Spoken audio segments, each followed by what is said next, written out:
Hello everyone, my name is Pixorifs. Welcome to the second Choppin' Tuesday stream. How is everyone doing? I hope you're all having a great day. I am having a good day. I have just finished recording episode 100 of the Minecraft Survival Guide. It's very exciting. I've still got to edit it, of course, but I will do that later today. And that's going to be a fun episode. I had a lot of fun, and I hope you guys will too. So here we are, getting to the chopper. Yes, we are live with some Choppin' Tuesday. We're going to do a little bit of resource gathering, as is now becoming the custom here on the Pixorifs channel. We are going to do a Tuesday resource gathering stream, and that means I'll be able to chat to everybody who is hanging out, and there are a lot of you already, so I'm very, very happy about that. Hello, Stay Puft, Jazzy, Silkjar, Fry, Same, Mr. Moneybags, Chach, True Purple, Auntie Lammy, Kuro, Fry, again, I guess. I'm just reading the names in order at this point. Shane, Paranor, I Raise Claw, Master of None, Ginger the Lily, We'll Run for Fun, Caps, welcome, guys. Hope you are all having a good one. Anybody else who I haven't mentioned in the chat? Not late today. No, I know. We are about half an hour late here starting today's stream. I Crazy Fish and Narwhal, hello as well. Good to see you guys. Milborough, hi. Great to have you on board. So, as this says on the wonderful splash screen, stop being reasonable. This is the internet. So we're going to get back into the Minecraft Survival Guide in version 1.13.2. Do not be fooled by the illusions that took place in this this episode we had today, where I loaded up this world in the snapshot. That is not the plan for the series going forward. We're going to stay in the current release version of Minecraft up until the point where it is no longer the release version of Minecraft and 1.14 takes over. So we're not being in snapshots at all. I've been working on a custom tree over there because that was in dire need of doing before episode 100. Can't be having like half a tree built when you're doing episode 100. Just watching the latest survival guide and you got a notification and came right over. Thank you for the 20 bits. Fev, very kind of you. Enjoy your place at the top of the cheerleader board. Some bit hype in the chat. Great stuff. A lot of you guys are enjoying today's video. Great to see.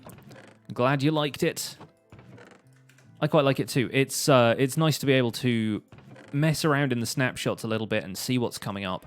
And I figured that would be something people were into, especially if they've heard so much about these features, but they're maybe not sure how to install snapshots from the launcher.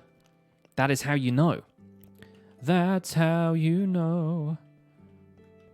Since I was messing with campfires, if you have more than one of them next to the other, does the smoke cloud get bigger? I don't think so. I mean, it only in as much as it just produces more smoke from the same space, but it doesn't, like, all combine into a larger particle effect or anything. It basically just creates the same set of particle effects next to each other. Apparently, a large quantity of them is kind of laggy, too, so you probably don't want to be putting too many of them together. Shields are coming out today in Bedrock. Very cool. That's exciting to hear. I'm glad Bedrock is finally getting shields. Then everybody can stop, like, telling me that they don't have shields, because they do. What do we have in this? Oh, okay. Yeah, that's all of the stuff from the swamp build. Very nice. I'll pop the iron and stuff in here. We'll put the rest of that away in the storage system, I expect, except for the bones, which I don't really have, like, a mob drops chest over there, so we'll continue using this for bones and string and all that stuff. Kelp and whatnot, yeah, I think the arrows we can probably just chuck out. The rest of this we will take with us. Tally-ho!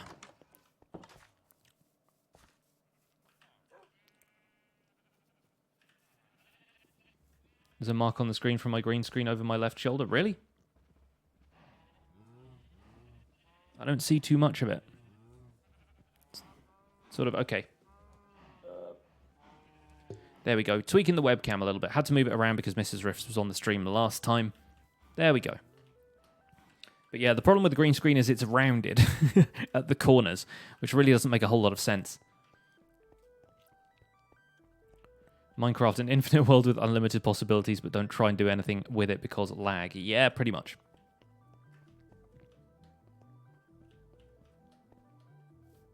Round corners. There's no such thing!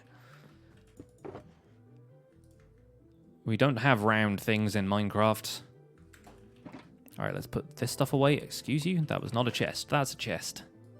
Let's put the green stuff away. I've got so much brown terracotta. That's part of why I wanted to use it in the swamp in the first place.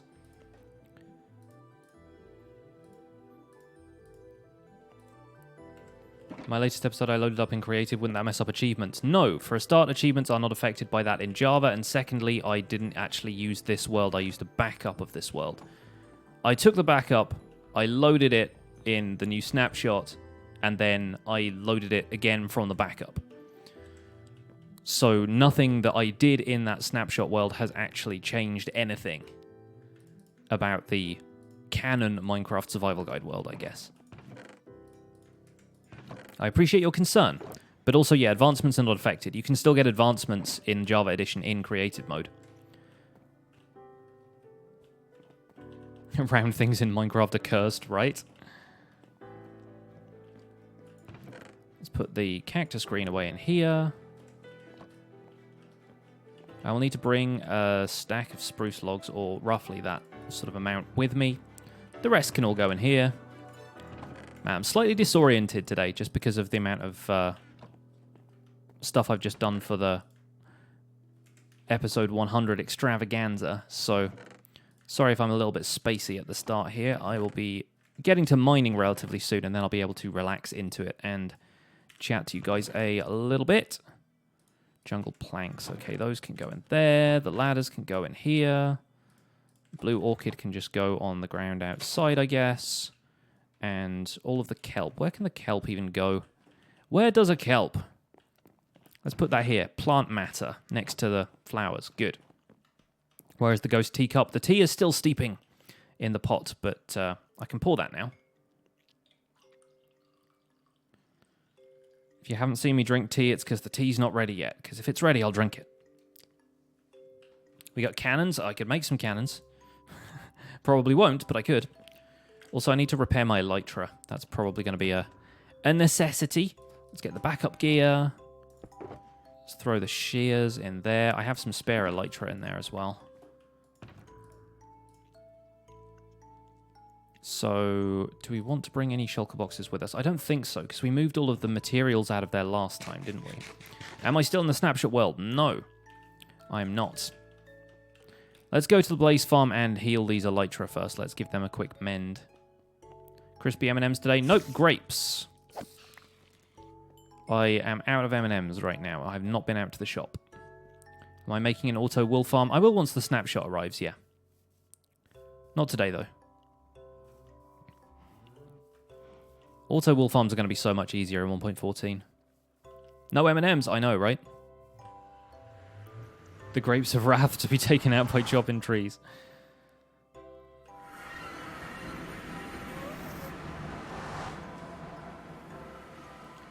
Okay, the tea is ready.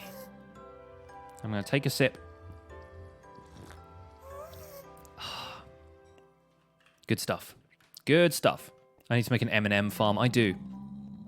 Technically, that's the cocoa bean farm and the sugarcane farm, both of which I already have, so I could start an M&M factory already. That's going to be my project. Instead of the Jaffa factory, like from the Yogscast, it's going to be the M&M factory for me. Grapes are a great substitute. They're a grape substitute. That's the idea. Alright, hopefully that shouldn't be too loud for you guys. I can turn the block sounds down a little bit so the piston noises don't get too much. Let's chat. How is everyone? How's your week? I always start by asking how everyone's week is going, and I think I missed that today. Again, scatterbrained. I've been doing a tour. How's Mr. Mendelsohn? He's good. Favorite type of M&Ms? Either crispy or peanut. Favorite color M&M? Probably orange, because they're the ones that actually taste a little bit like orange. Weeks are good so far. Glad to hear it. Unsubscribed after that pun. Speaking of which, guys, I took a look at the table for... Oh, do we have quality options today? Ooh, fancy. Yeah, we have quality options today. Nice. I took a look at the table for like how many emotes we could have if I was already partnered. 10.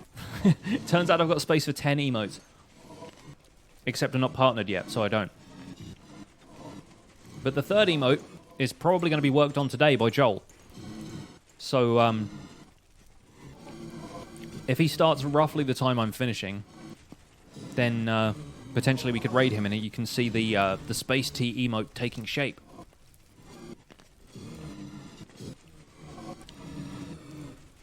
Hey, Tim Stamper. Tuesday stream makes this civil servant very happy. Well, glad I can make you happy. That is part of my job here. Did I figure out the issue with the Diamond Hoe achievement? Yes. Basically, the way it works is the durability on tools got tweaked so that it now breaks a tool when it reaches a durability of 0, where previously a tool could reach a durability of 0, and the achievement, the advancement, looks for a durability of -1, because that's like what it used to be, the durability value that it would reach when the tool broke. However, they've updated it so a tool only reaches 1 durability and then breaks when it hits 0. They didn't update the code for the advancement. There is a data pack that fixes it. I just haven't installed it because I want them to actually fix it for real. We'll run for fun. If you wanna build a blaze farm, I recommend looking at, I think Nembon has a design for one that basically just involves tricking their pathfinding into moving where you want them to go. It's very clever. If you have if you're using the same seed as I am, or if you have a blaze spawner that's surrounded in netherrack, it's going to take a lot of digging to clear out the space. But the design is simpler, less laggy, doesn't rely on slime block flying machines, which are a bit of a pain. I recommend Nembon's design, really. Kindle user, can't stay long, but wanted to say love the videos, keep up the great work. Thank you, I will. Keep up watching them, if you can. No pressure. Do I have any siblings? Yes, I have a sister. Am I ever going to do an Enderman farm? Yes. If it is possible to do it in Minecraft, I'm planning on doing it. But part of what I'm doing with the survival guide is also kind of choosing when to do farms based on what I actually need, and I don't really need a huge amount of ender pearls right now, and I have several other options as far as experience goes. Hey, Nobody14, good morning. Hope you're having a good day. What should you get for lunch? Ooh, good question. Get something healthy today. It's Tuesday, it's a weekday. Save the treats for the weekend. Grab yourself a nice healthy salad or something.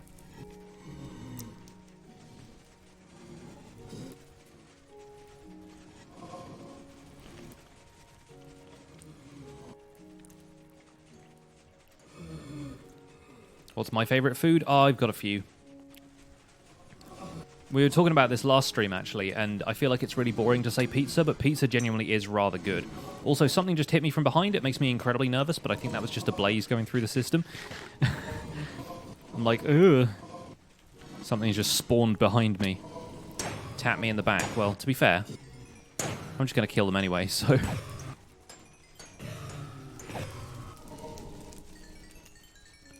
Get a little bit more XP for the pickaxe. You're going to be seeing the blaze farm a little bit today because we're probably going to need to mend some of the tools. But right now, the elytra is fixed. That's the main one, so we can quit this place for the moment. Am I still playing on the snapshot world? No. You asked that earlier. I answered earlier.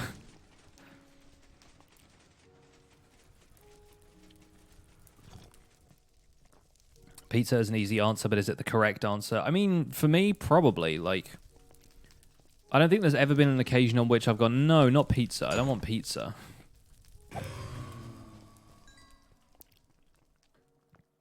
Usually the only time that happens is immediately after I've just eaten enough pizza to be full.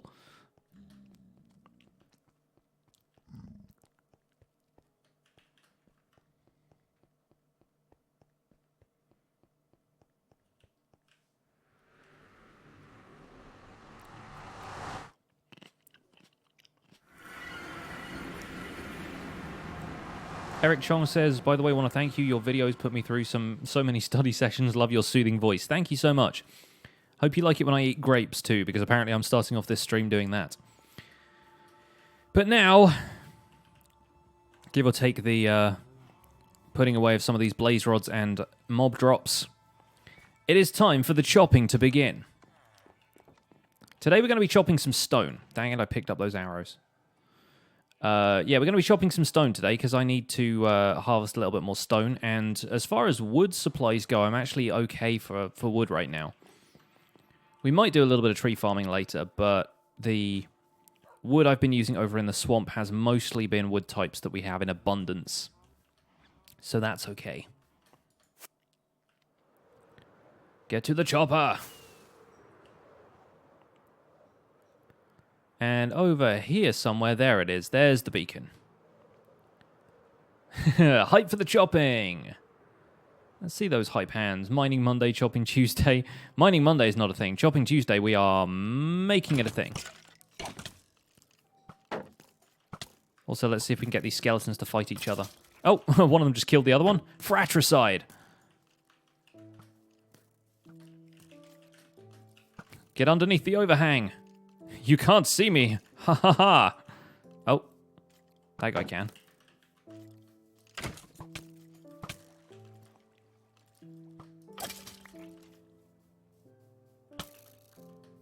He was pointing the other way then for a second. Fake me out. And the Endermen are watching like, what is going on here? What is this human doing? I imagine them sounding like aliens. I don't know why. Stuck full of holes right now. I'm a pincushion. Look at this. Anyway.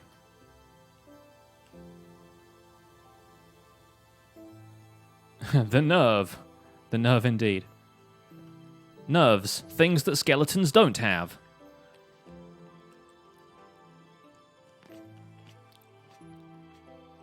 You live in a place called Old Town, Virginia? Nice. Amusingly enough, the Old Town that I'm thinking of is more like the one from the second Jak and Daxter game, if you can believe it. Oh, hey, there's diamonds over there. Would you look at that?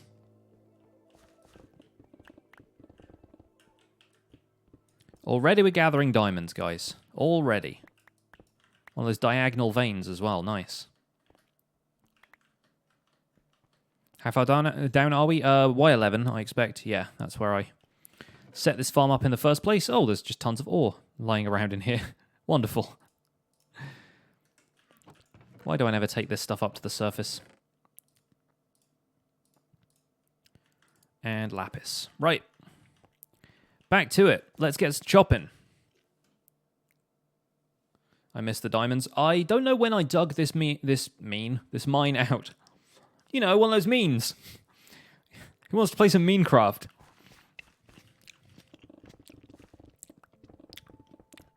Where have you been, Gustav? I've been working in the mines. So, yeah, welcome to Choppin Tuesday, where today we are going to be doing weird voices and mispronouncing basic words. You just dig in a square and the space gets larger. I mean, yeah. That is how strip mining work.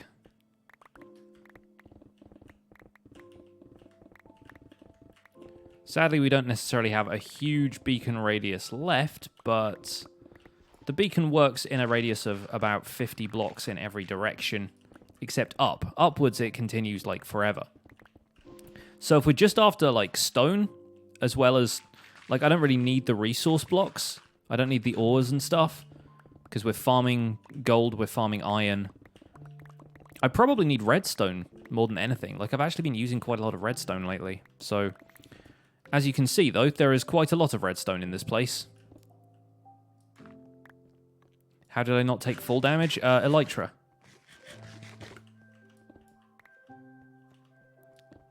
I do the glide.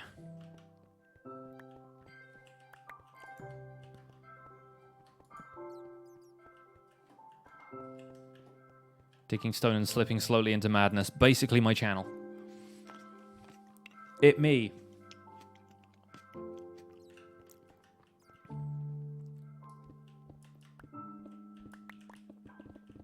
You watched the Raging Donut video on Bedrock? Oh yeah, I mentioned that on the Spawn Chunks, didn't I?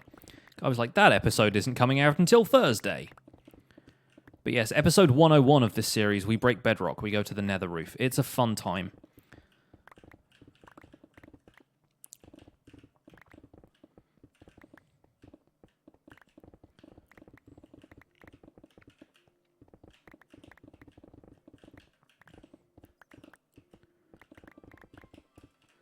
What are the specs of my PC? They are in the description box underneath the stream. Also, on the About page of my YouTube channel, if you want to look there. Subscribe while you're there, if you haven't already. So sad you won't be able to get a cool Elytra because you play on Peaceful. There's still Elytra if you play on Peaceful. You have to go out to the end cities, but yeah, like, it's still possible. Elytra is just there in an item frame. You don't get it as, like, a drop from something. Wow, look at this vein of ore. There's some diamond and some redstone all mixed together like that. That was possibly the coolest ore generation I've seen in vanilla.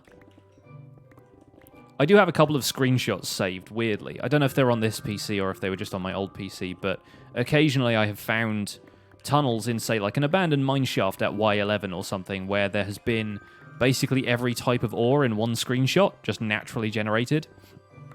That's always my favorite. Including emerald, when you're, like, in an abandoned mineshaft in a mountain biome, and you have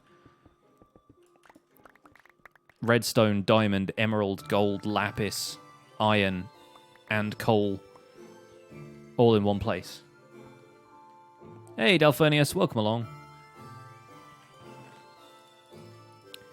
Right, all that can go away in there. We have some resources for this one. I've got 64 and change. Good. And then, yeah, the extra ones... Oh, there's more mob drops in there. All of the extra materials can go in here, like the dirt and granite and stuff. Let's go around getting all of this redstone ore while we can as well, because there might be some diamonds below it. British people don't have legs. You're confusing me with vintage beef. That is a long-running joke, by the way. If you guys don't know what that joke is, then it's probably incredibly confusing to you. But it seems to have started on the Mindcrack server, and there's just this weird running joke that beef doesn't have legs. I have no idea, like, why that came about. Okay, it's gravel. You're good. He's ground beef. Yeah, exactly. Basically. He's none pizza with left beef. Why would beef have legs? I mean, when it is cow, it have legs.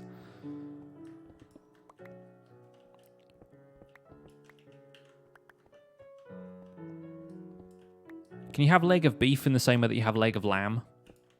I imagine it's probably bigger, but I think it's possible, right? That Enderman's helping me mine. Yeah, he's getting rid of that one gravel block. Team player. Technically, yes. I mean, can you buy it commercially to cook that way? It's more what I'm going for. I guess technically you can have leg of all sorts of stuff. I don't need all the coal. I don't need to worry too much about the coal. This coal I might worry about because it's all just there on the surface being handy. Imagine if the Enderman had an emerald ore in his hands. It wouldn't happen, but if it did, I would kill him instantly. I would go through that man like a samurai through butter. To mix a metaphor.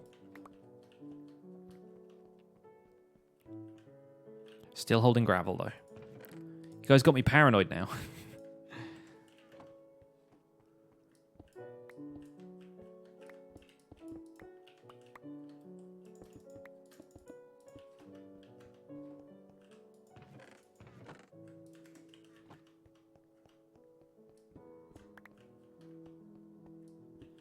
Question, have I ever known that if you burn raw logs, they turn into charcoal? And why haven't I covered that in my videos? I have, haven't I?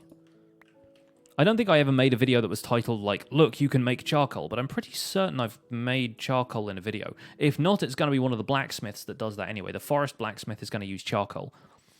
So, I'm going to cover it eventually.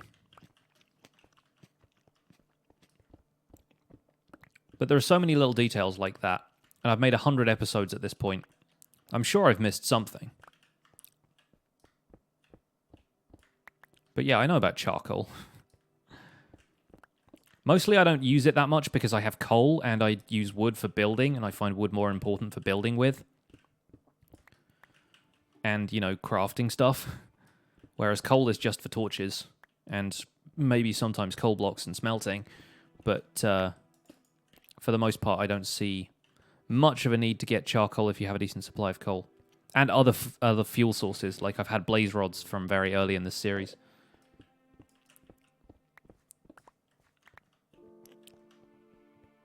Alright, you're hanging around for too long. I'll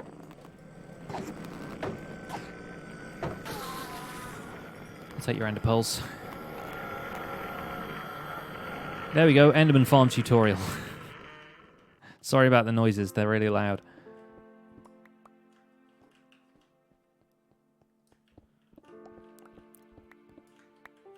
Can take the iron ore and use it for stuff, but I think that's most of the redstone, from what I can see. Which is good, because we're now up to nearly 3 stacks. Let's actually put some of this in a shulker box to put it away.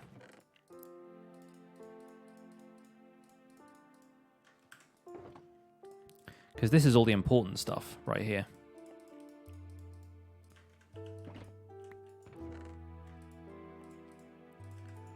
This stuff, not so much. I guess we'll leave the lapis in here as well. Is Optifine still recommended? I mean, yeah. It can't hurt. Like, I mean, sometimes people have actually noticed a performance decrease with Optifine, but so rarely that effectively it's more or less worth it for the zoom and for shader support and stuff anyway. So I recommend Optifine. Have a whole episode about it.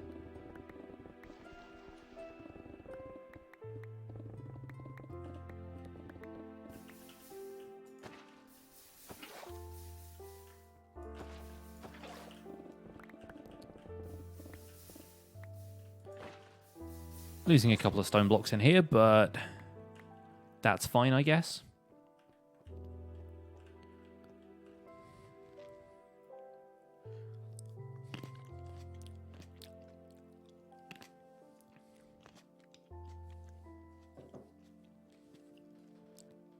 Yeah, the sound of water over lava is nice. I also want to turn the volume up just a little bit here. Speaking of sounds and volume.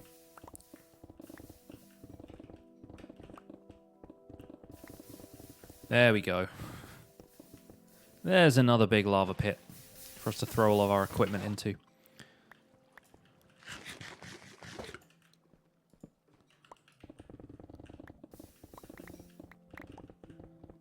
RIP anyone who's ever hit Q around a lava pit.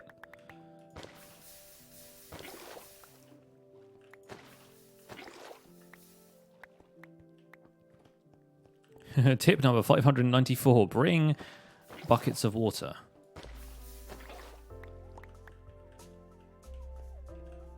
Buckets.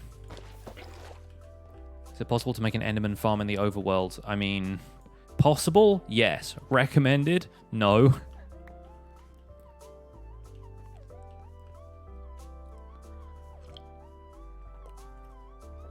Slow as all heck? Absolutely.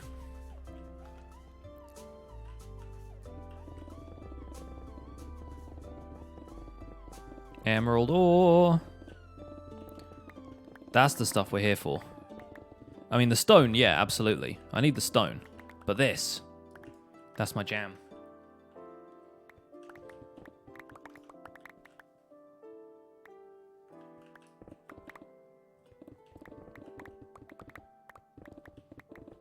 But yes, Enderman farms are built in the end because they are the only thing that spawns in the end. They even decided against spawning phantoms in the end, which makes perfect sense to me, because you can't sleep there.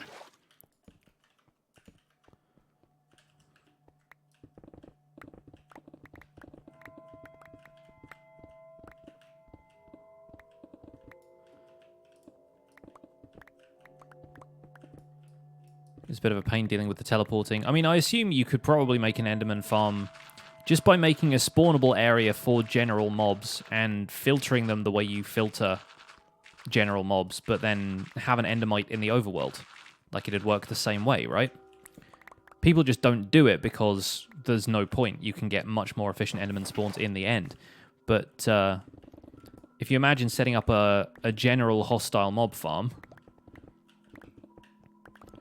and filter the enderman in the same way that you could include a cat to filter out creepers, and a skeleton to, like a wolf to filter out the skeletons, a villager for the zombies to walk towards, have an endermite in there somewhere. And then just use the same principles you use to design an enderman farm in the end. You would just get one enderman basically every 5 minutes or something, you know, it wouldn't be very good.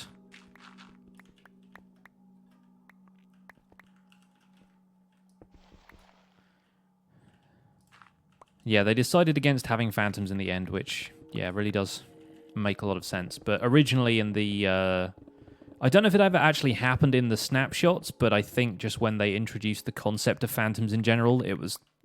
they were going to be spawning in the end and just flying around there. But then can you imagine bridging out in the end and not having any means to, like, prevent phantoms from attacking you? It would just be a nightmare. I feel like maybe they wanted to link phantoms to the end because phantom membrane is used to repair elytra, and elytra is basically one of the only other things that gives you flight. And while there are other animals in the game with wings, phantoms are the only ones that really fly. Except for the Ender Dragon. I don't even count the Ender Dragon. It's like, it's not a normal thing. It's a boss. Nice 8 vein of diamond ore. Very good. Let's grab some of the redstone and stuff in a minute as well.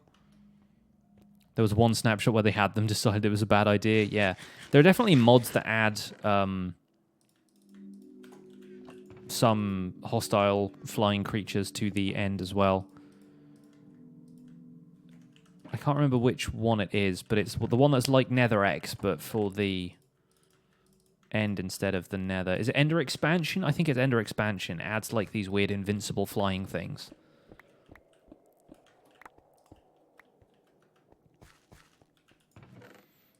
Don't really have that much experience with it, so couldn't tell you for certain. Draconic Evolution adds them as well. Yeah, I think I might have seen them in Skyblock. Not Skyblock, Sky Factory. But then they have like Chaos Dragons and stuff.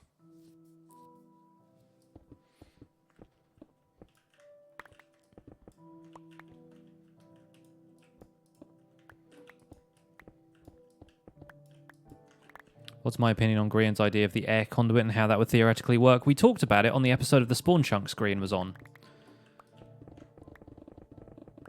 I think it's a good idea, but in theory it would be exploitable. I think the problem with any ideas like that is that you have to factor in how community members in like the PvP communities and stuff are going to be using things, and like faction servers and all kinds of stuff. Like it makes perfect sense for builders to be able to fly around to a certain extent, but then as soon as you bring combat into that equation, then you know you're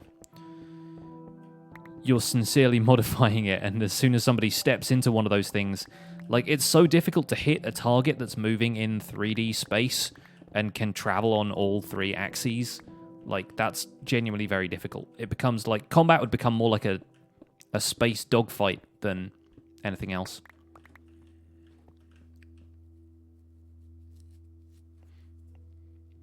What enchants are on the pick? Efficiency 5, Unbreaking 3, Silk Touch Mending. I've seen the movie Ender's Game where they fight in the zero-G chamber. I haven't, but I can imagine what that looks like.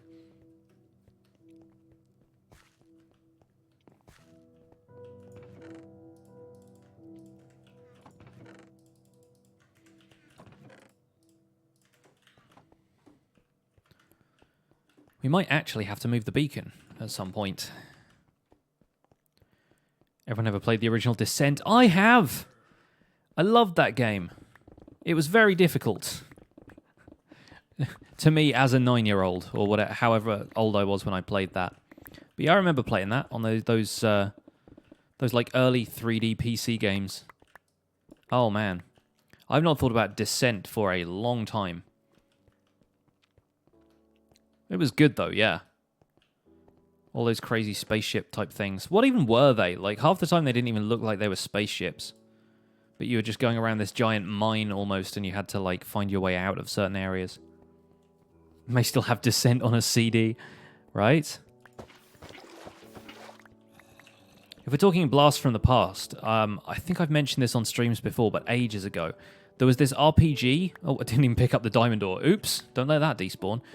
People in the chat gonna get mad. There was this old RPG that I used to play called Albion, and it was made by a German company called Blue Byte, who really do not exist anymore, or probably, you know, if they do exist, they got like absorbed into some other kind of company. But it was this really great RPG. It had a really interesting battle system, and there was some really interesting story elements to it. And it was quite difficult. But it was like there was a whole inventory system for players, and they could become over-encumbered, and this was in like 1995. It was an old game, but it was really quite involving. It was my first like RPG that I got super into before I had any kind of console to play RPGs on.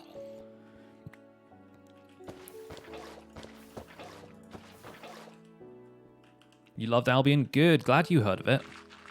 Because I imagine some people must have, and yeah, it's one of those games that, like, because I still own the CD, I don't own a computer that still has a CD drive or whatever, but I'm like, it's legally okay for me to download this from, like, abandonware sites, right? So I got a DOSBox emulator, and I loaded it onto my old PC. I don't have it on this one, but I played, like, the first hour or so of that when I just had more time to kind of play casual games. And yeah, had a blast with that. It's genuinely still quite a good game. Some of the dialogue is a little bit off, but there's so much text in it that it's kind of hilarious. It's a refurbished version of Descent. I know they had a Descent 2 that just didn't feel as good somehow, but I can't remember exactly what the deal was with that. Yeah, I had a copy of Populous on PS1, and the save file took an entire memory card. I could never really get into it. I didn't really quite get what the deal was with Populous, but then I think I was probably a little bit too young to understand it.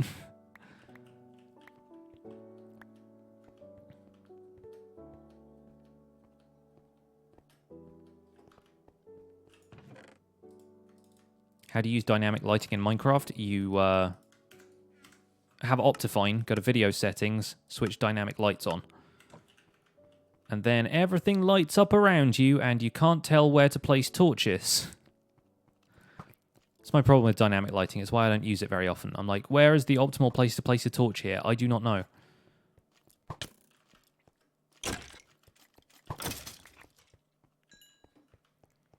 It's quite good for exploration, though, if you've got a flame bow, but I prefer not to have a bow with flame, so it doesn't really make much sense. But yeah, it's only an Optifine feature. It's not a vanilla Minecraft thing. And if you're on Bedrock, sorry, tough luck. How do I get back out of the mine? Elytra and fireworks. Or ladders if you don't have Elytra and fireworks, but I do, so I use those. Oh, there goes all that redstone ore I wanted. There goes my redstone. Oh, a nice surprise. So happy there's emerald ore in this little strip mining area. There we go. Ladder hype. RIP redstone, I know, right? Taken from us so young. Love emeralds. I love emeralds too. Emerald ore more specifically.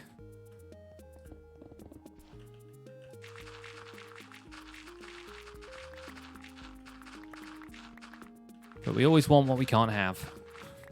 And I cannot have a lot of emerald ore. Alas, it is incredibly rare. But that's what I like about it.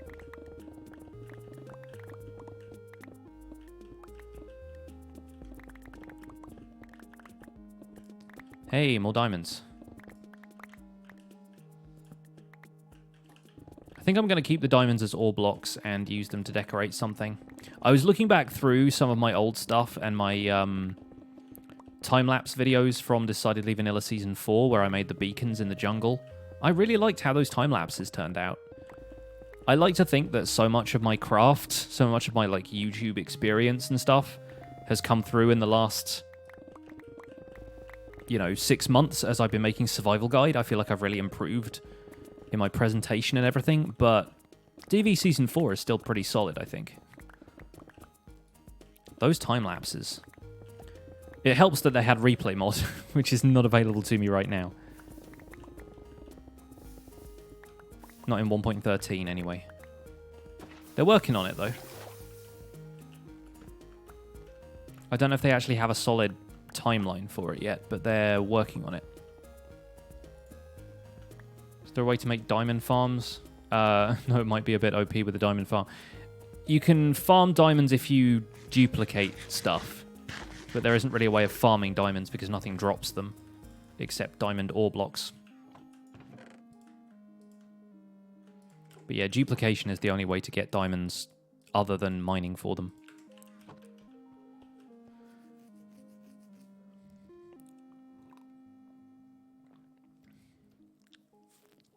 Yeah, don't worry about the durability on my tools. I got it covered. I got it covered.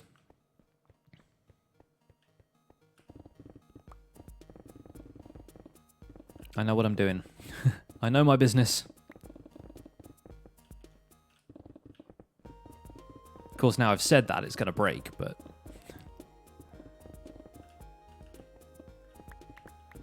I think I'm more concerned about strafing into a lava lake at this point.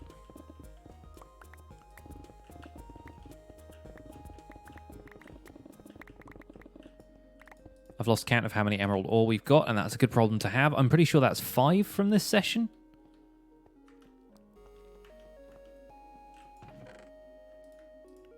There's a couple in this box already. And almost a full double chest of stone, so that's good.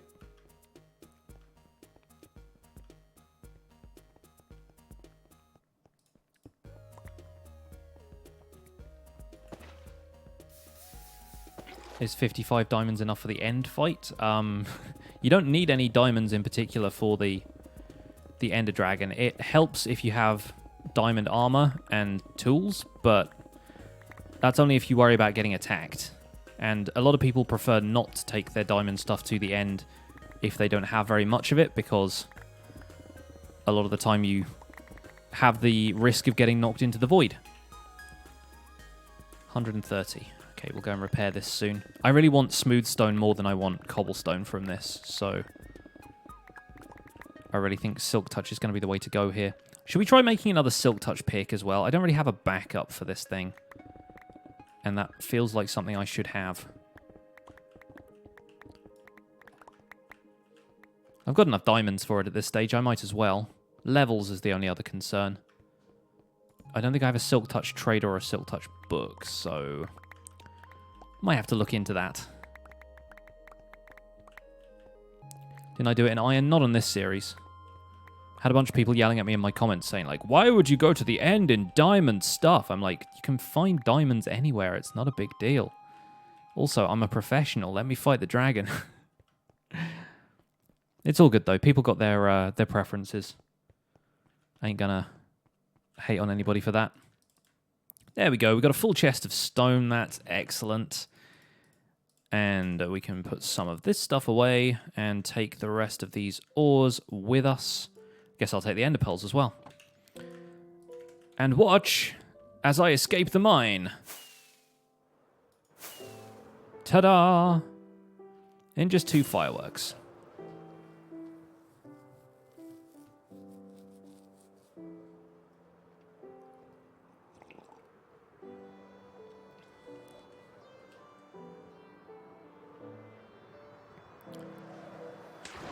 Sploosh. Should have a backup mending books before 1.14. I'm going to trade a whole bunch of them from Mendelssohn beforehand, yeah. Still don't quite know how the trading system is going to change and what will change about existing villages, but we'll see what we can do about that.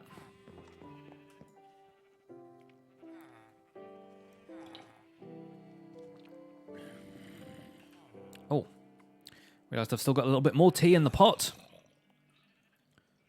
As the zombies start to surround my house.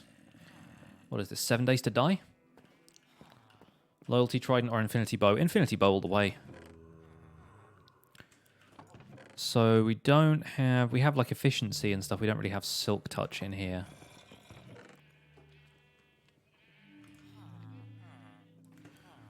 Let's take the ore blocks over to the main storage area. Just checking my corners for creepers, but we're good.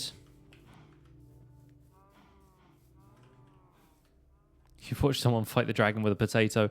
Yeah, Bexy said that they've fought the dragon on their server with sticks a couple of times. Thing is, you don't need any specific gear to fight the dragon. If you want to fight the dragon fast, then yeah, bring the best weapons you have. But if you want to fight the dragon and win, all you really need is something to hit it with. You can beat it to death with your fists if you want to. It's not particularly pleasant, but you can do it. There we go. We're over the half stack of emerald ore. That's good. Let's fortune these guys. 9 diamonds from 5 blocks, was that? Yeah, not too bad. Got 20 diamond ore in there now.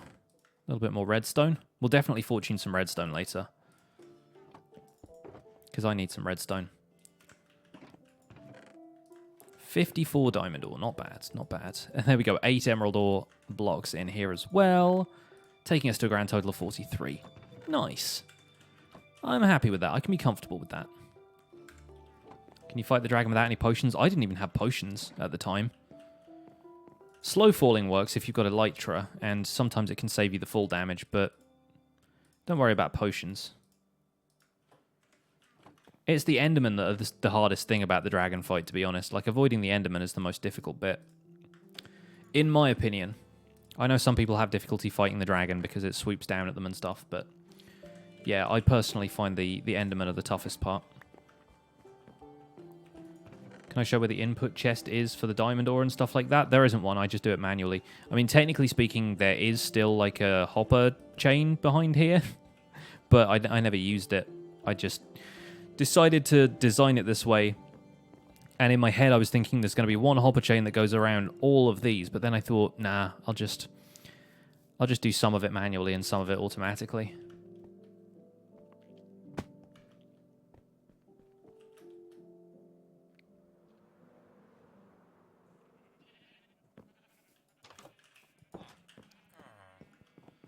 Do Endermen aggro onto you if you look at them while they're aggroed on the dragon? Pass. I don't know, actually.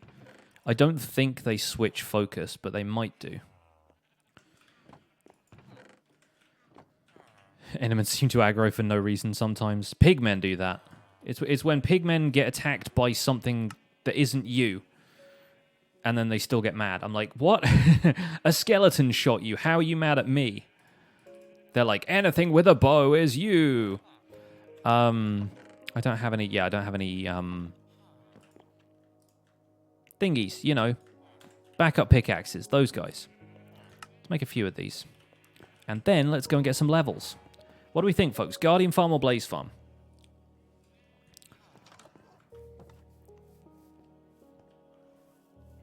I think Blaze Farm might be a little faster, but Guardian Farm has drops that I might want. Haven't seen Guardian Farm for a bit, have we? Yeah, that's true.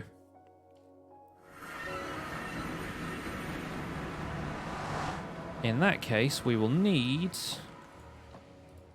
a boat.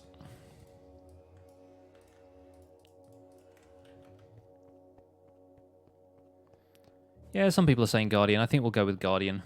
It's really hard to do a majority vote just by like looking at Twitch chat, but I think you guys want the Guardian Farm. And I need prismarine shards because I do not have many of those.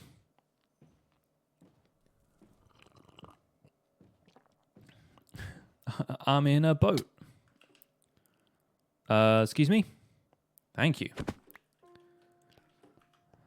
Boats in this game, man, they got minds of their own.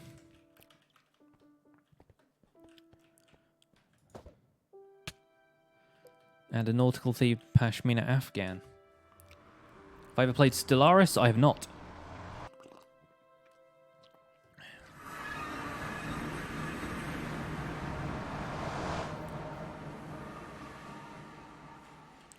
Yeah, the console and Bedrock version needs you to use a wooden shovel for the oars.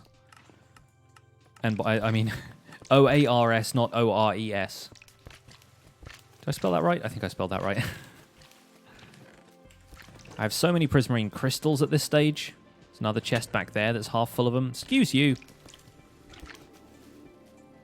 There we go. I have so many problems with boats. Yeah, there's a few.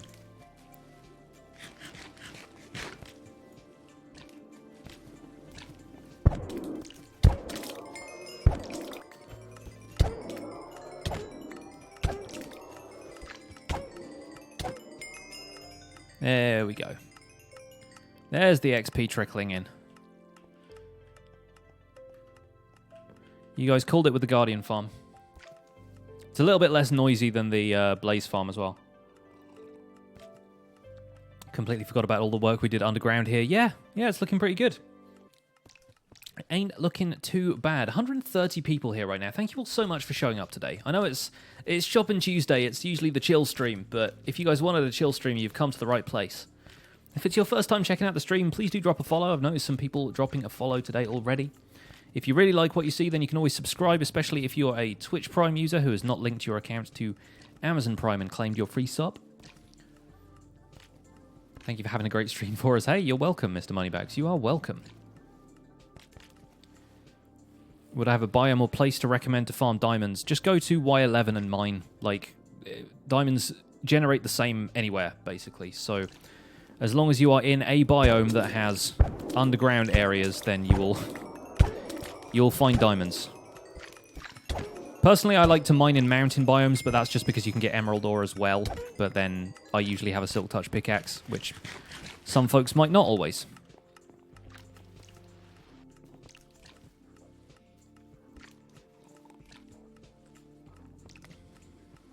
Digging like crazy between 13 and 10. Well, you'll find some eventually. It's just a matter of time. Remember, there's only a very small chance of getting... I think it's like, on average, there is 1 or 2, like between 1 and 2 diamond ore per chunk. And that's a 16 by 16 area. So, like, you're going to have to do a lot of digging to get lucky. Is this the survival guide world? It is, sack of potatoes. Yes, welcome to the stream. Hope you're all having a good day. Today we're over at the Guardian Farm just getting some XP, and I need to mend my Silk Touch pickaxe. So we'll do a little bit of that while we're here as well. But mainly I'm trying to not take too much damage from these Guardians, and get a few levels here so that I can make a backup Silk Touch pick in case, for whatever reason, Smooth Operator breaks.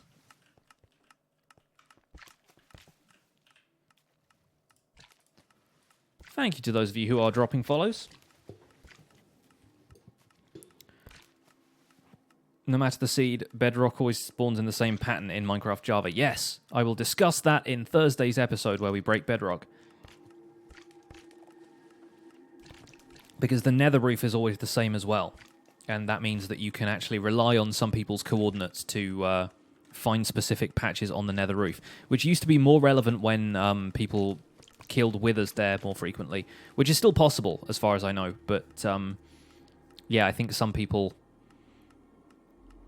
like share coordinates like that for places to break the bedrock ceiling, and the coordinates of that are going to be in that video on Thursday. So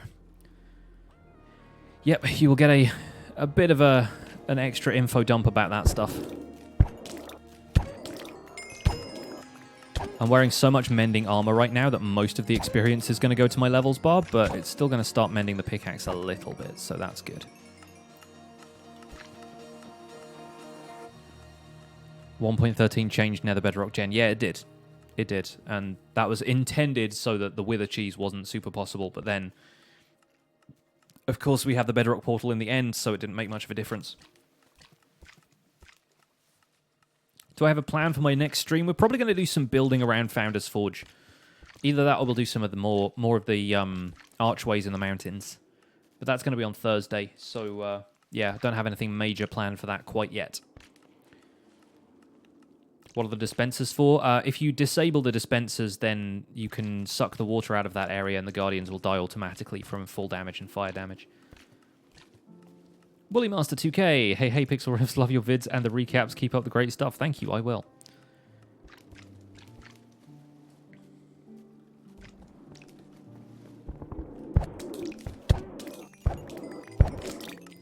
Such a satisfying, like, thump noise.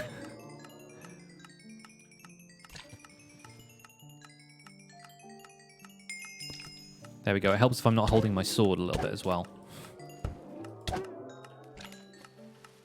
But I need the sword to hit the fish.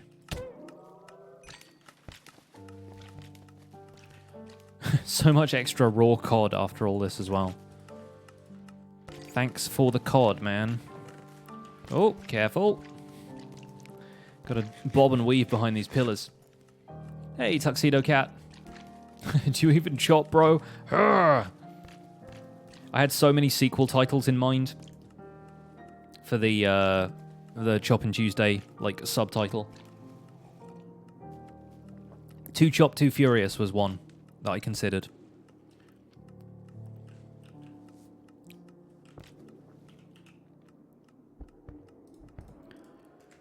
Choppin' Tuesday 2 Electric Boogaloo.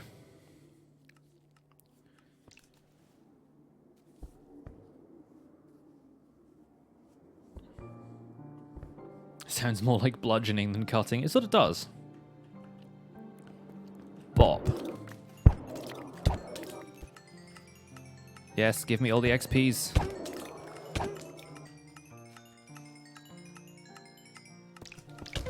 People on some of my videos, until more recently when I spent a bunch of my levels, would quite frequently ask why I had like 89 levels. I'm like, have you seen the Guardian farm?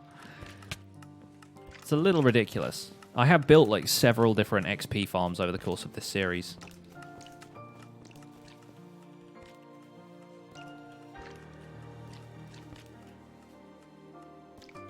Sir Chopper-Lot strikes again. Is episode 100 recorded? It is! We're recorded up to episode 101 now. Which is very exciting. How's it so quick at getting XP? You're killing a lot of Guardians. And Guardians and Blazes are usually pretty good sources of XP as far as standard mobs go. If you're having connectivity issues, we do have quality options on this week's stream, so you could try dialing those down a little bit.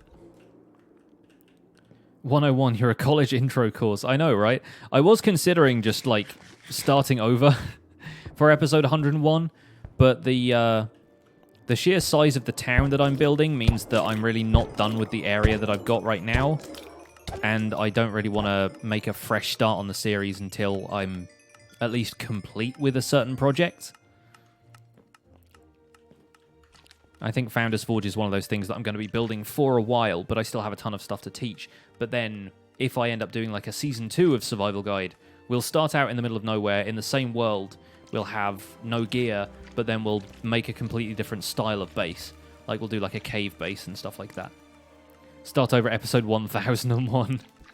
I mean, that'll be in like 2 years if I keep up my current pace. We'll see.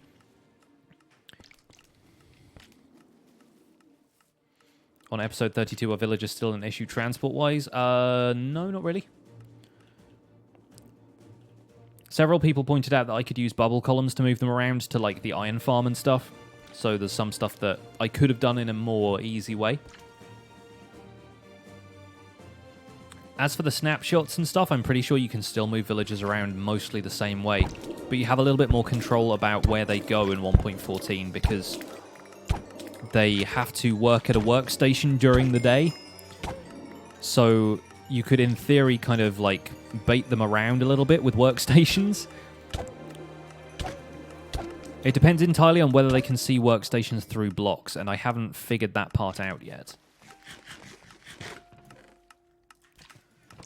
But I like the idea of kind of having them follow you around just based on, like, workstations popping out of the ground using piston extenders. That'd be super fun. Get a villager to walk around a certain path. Like Impulse and Tango's, like, gnome villager workshop thing, where they did that. They did that a couple of years ago with zombies, didn't they? And then this year they did it with the zombie children running around assembling bears. Like, they can do it with villagers next year, just have, like, workstations popping out the ground. Fletching tables looking like, you know, sewing tables and stuff.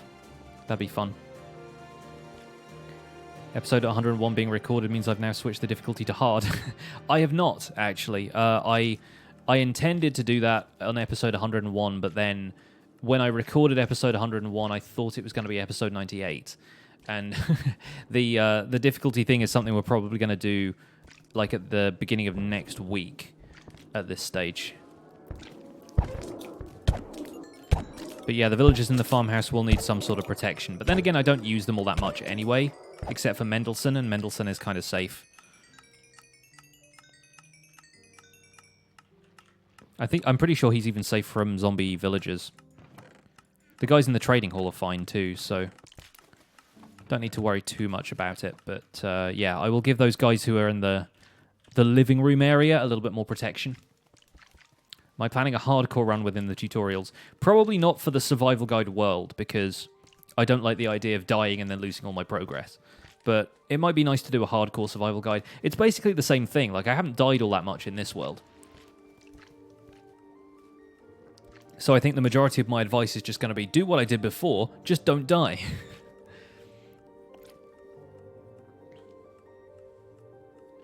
To be fair, like, the only time I've actually died on camera was intentional as well, so... A lot of people are revisiting Skyblock now, actually, will run. They're I think Impulse and Skizzleman have just started a new series in, like, an updated Skyblock map for 1.13, and then Python has just started the same map, but reconfigured for the 1.14 snapshots. So there's actually quite a lot of Skyblock action out there right now. Not to mention all the, like, sponsored servers and stuff. Punch the Guardians in the face with their own Prismarine drops. Sure, go for it. Alright, we got 50 levels and my Silk Touch pickaxe is repaired, so that's good for now. These guys can go back to dying on impact. Give or take that guy who just didn't want to die, apparently. And Prismarine can go back in there. Throw the fish in here. Alright, let's go enchant some stuff.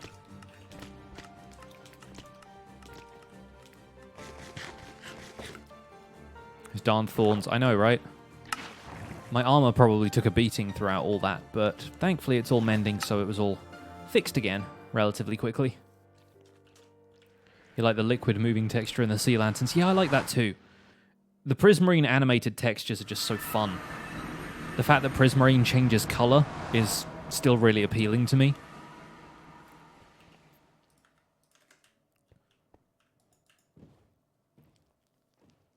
Enchanting Tuesday. It works. I'll allow it. Got to be careful about taking the boats out with swords if there's a pigman standing nearby. But we're fine. Ow. Yay, enchanting! Still think this exit could have used more ladders. Yeah, I like the water elevator thing. I think it turned out pretty well, but no substitute for a good ladder, is there?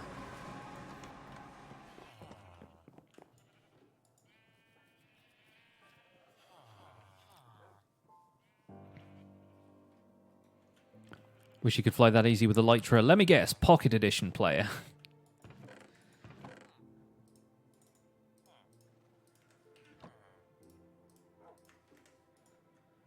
Okay, first one, Efficiency 4, Fortune 3. Of course, I have so many Fortune 3 tools. You serious right now? Just Unbreaking 3. Great.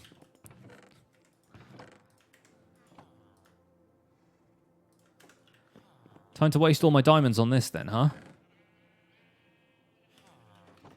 All the fortune pickaxes. All I need is a Silk Touch pick. I have an Efficiency 4 Unbreaking 3 book that I just got straight out of an enchantment table last week. But no.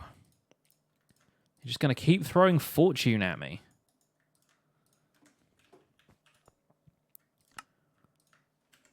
And of course, you never get Fortune 3 when you need it. You only get Fortune 3 when Silk Touch is the only thing you want.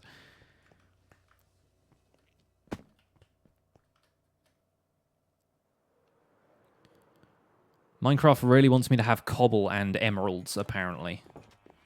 I disagree. Stone and emerald ore is what I want.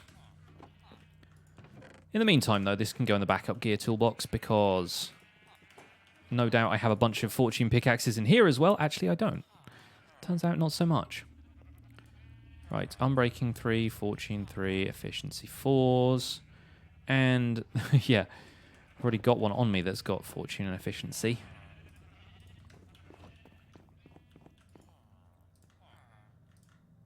That's Unbreaking 3, Efficiency 4. Okay, decent. Impaling 4. Not what we wanted.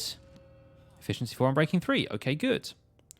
That's just efficiency. Riptide, Unbreaking 2. Power, Unbreaking, blah, blah. Efficiency 3. Not so much. I tell you what, any Unbreaking book in an enchantment table, go for it. Because Unbreaking doesn't have much of an enchantment weight, meaning it doesn't turn up as often. Like, the bias towards it is relatively small. And I never get Unbreaking 3 books out of an enchanting table. And I find them so useful because they apply to literally every tool. So there you go. Hey, FenFan, what's up? Welcome along. So we now have 32 levels, meaning I could try and enchant this with Efficiency 3 and see if it's docking me some efficiency points because there's also Silk Touch on it. Or alternatively, I enchant that and it also has Fortune 3.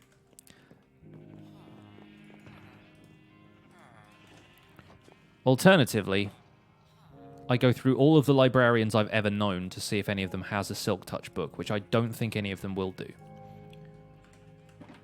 Enchanting picks for days.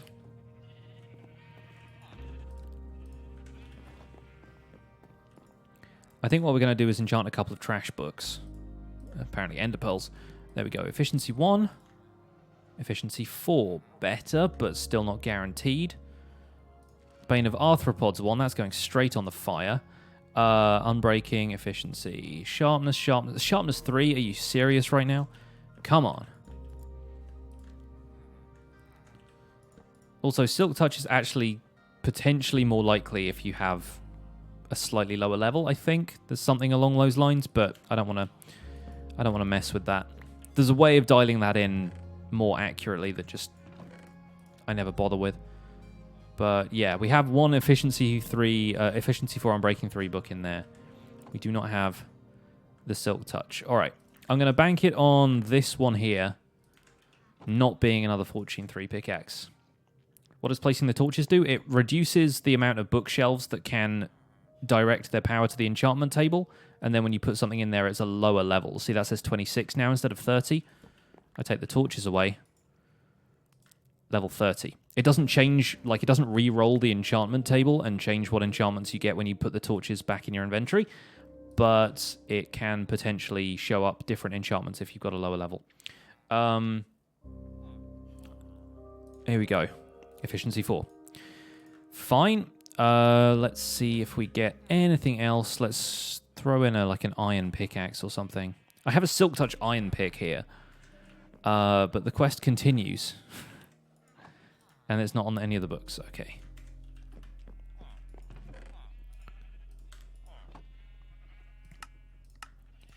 If I put an iron guy in here, Unbreaking 3. All right. Well, I'm not going to risk that just in case I get a Silk Touch enchant. Let's go back to the mines with what we've got. And I guess we could always combine this Efficiency 4 one with an Unbreaking 3 one that's just got Unbreaking 3, or upgrade one of the Efficiency 4s to Efficiency 5. There are options. I don't know why this iron helmet is in here. Get this iron helmet out of my nice backup gearbox.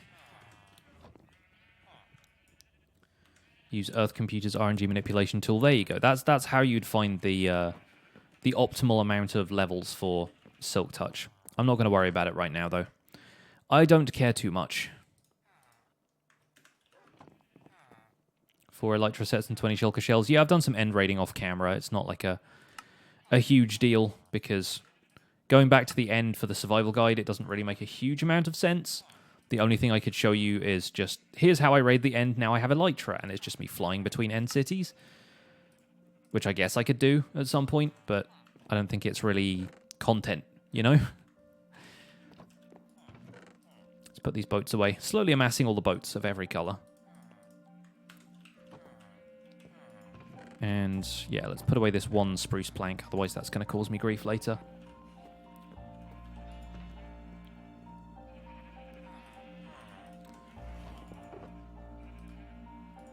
Yeah, exploring the end with Elytra is good if you're on single player and you have, like, a decent PC, so you don't get, like, too much lag from loading in chunks and so forth.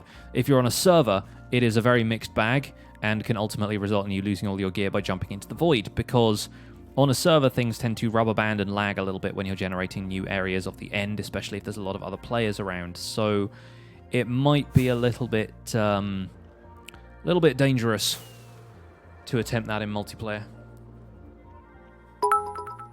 Coal Patcher with a 5 bits. Do some end exploration. I probably will on a future stream, but not today. Today is for Choppin. And we are not chopping end cities, not quite yet.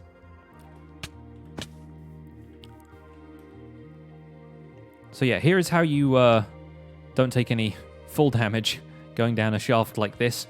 You enable your Elytra and you effectively glitch yourself into the wall. Right, back down here with Smooth Operator. Of course there are creepers down here, they're going to help me with the mining. Hey you, mine that granite for me. Thanks, bro. Good talk. Shulker chopping can be fun. We'll do some shulker chopping at some point. Like I said, not today, but another time.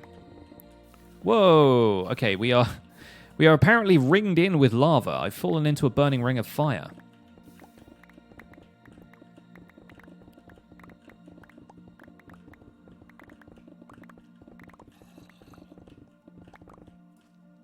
Heyo. Free obsidian. Johnny Cash intensifies. He does, so I've heard.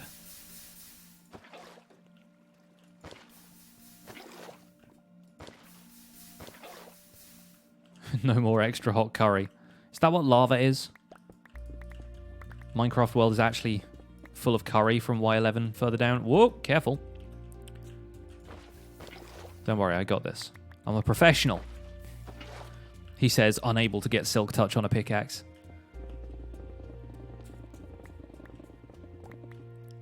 GG and congrats on episode 100. Thank you, Aman. Thank you. You'll be delighted to hear we have quality options on today's stream.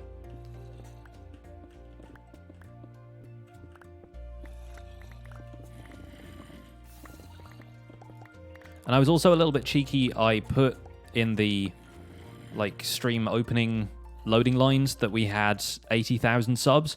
We don't quite, but we're on like 79.5 thousand subs, so I kind of rounded up there.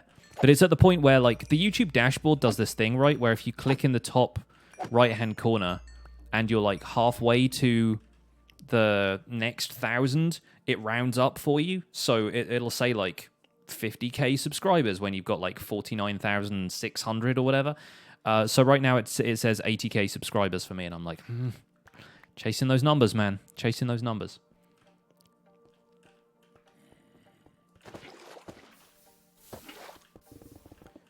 Behind here somewhere, there is a cave. I can tell this because there are zombie noise.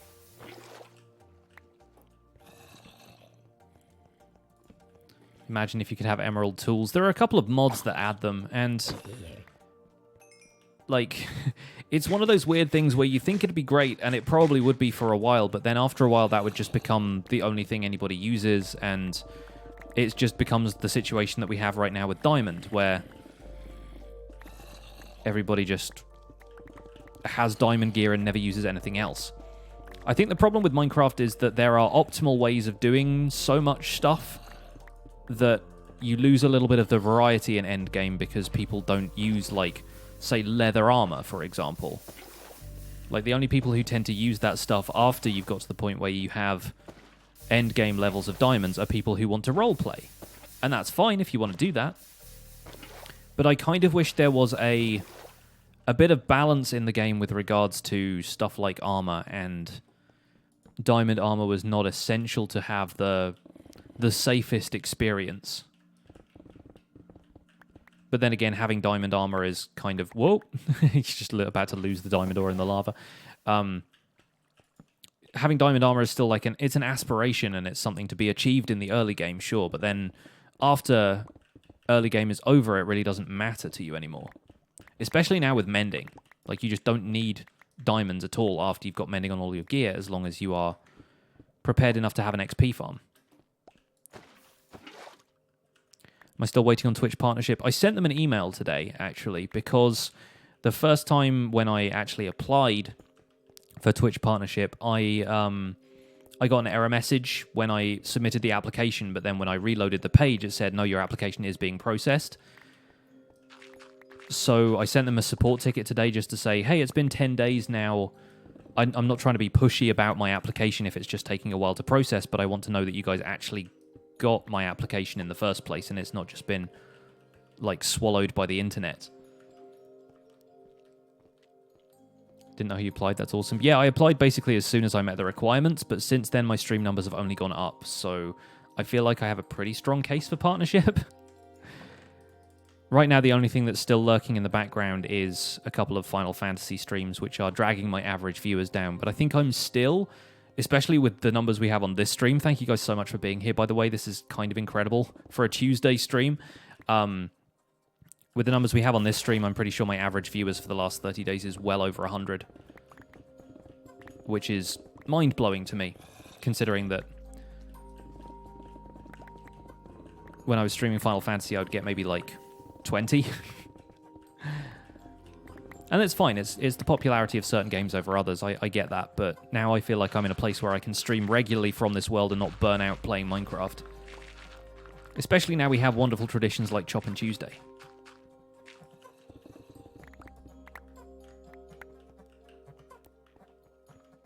What happened to Choppin' Tuesday? This is Choppin' Tuesday. We're just going after stone instead of wood. You can chop with any tool you like. We might even do a farming Choppin' Tuesday where we just harvest crops. It could be Croppin' Tuesday instead. Croppin' Cruise Day.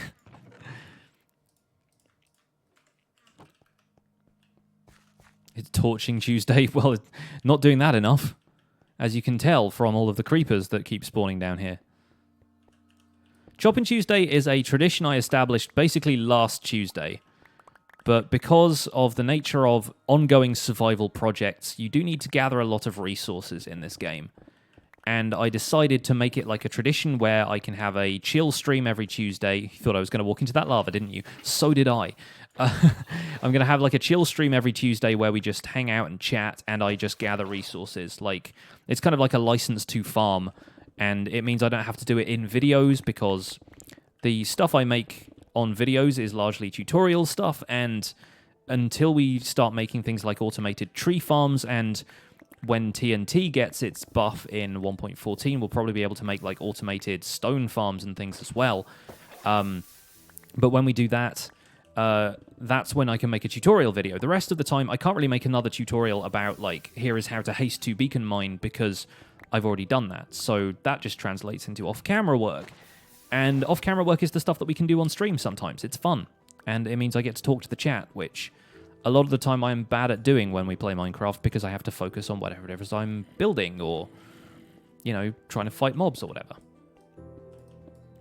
Apologies for that incredibly long-winded explanation. I hope that was beneficial to you all.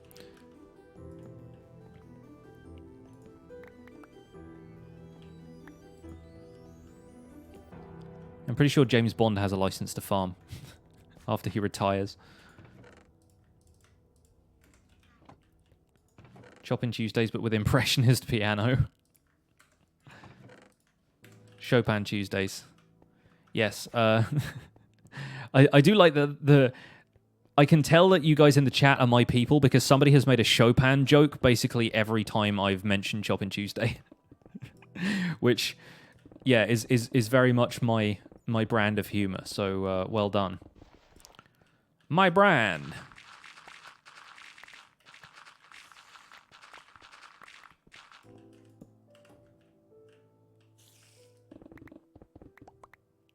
I could employ my better half translating chats, so you won't have to worry about reading while tunnel vision is on. Yeah, I could do that, but I'm pretty sure Mrs. Riffs doesn't want to hang out for the entirety of every stream.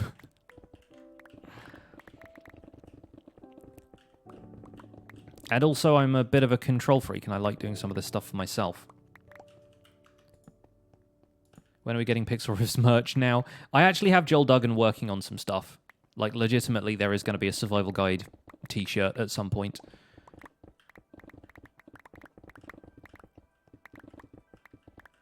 The first thing he's doing is the space tea emote, and then after that he's working on a t-shirt for me. How do me and Mrs. Riffs meet? On one of the previous streams we actually went into that whole story, but I can rehash it for you now. We met on a forum for writers. There is this project that some people do every year called NaNoWriMo, National Novel Writing Month. The idea is that you basically, if you have an idea for a novel, or if you just feel like writing something, you speed write a first draft of a novel in the entire month of November. And the idea is to have 50,000 words in 30 days. And I had heard about this while I was still working at a bookstore in Leeds at the time, after I'd finished university. I was still trying to work out what I wanted to do with my life. And I heard about it and immediately signed up to the website. I had a novel I was writing where the religion was all based on David Bowie songs. So Ziggy Stardust was like a messiah figure, and it was like this kind of distant future fantasy kind of thing where the songs of David Bowie had basically been taken as like a religious text. It was a bit of fun. But I posted a synopsis of that on the forum. Mrs. Riffs found it just through browsing various forums, liked the sound of it, got in touch and said, hey, like, you've only like started this year. I've done this for a couple of years in a row now. Do you want to like buddy up and we can swap tips and stuff like that, and like encourage each other to write more words every day, that kind of thing. And so we started talking, and it just transpired that we had an awful lot in common. She was in the States, but she lived really close to a place that I knew quite well from actually having lived there when I was younger. I was in the States for like a year. My dad had a project out there with the company he worked for. And so in the end, we just hit it off. We started talking on a daily basis. Turned out we really liked each other. She came out to visit me that Christmas, and the rest is history. Obviously, since then, we've gone through like an immigration process and everything. She has a visa. She's a permanent resident of the UK now. But yeah, it happened that way, and we've been very happy ever since. That was 9 years ago. In fact, almost 10. In October, it will be 10 years since we've first met, which is crazy to me.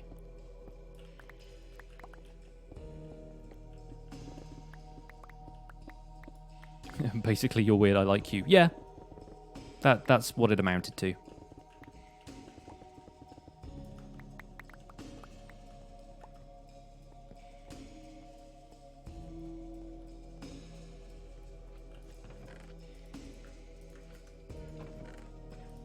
So yeah, that was the origin story. So much slime, though.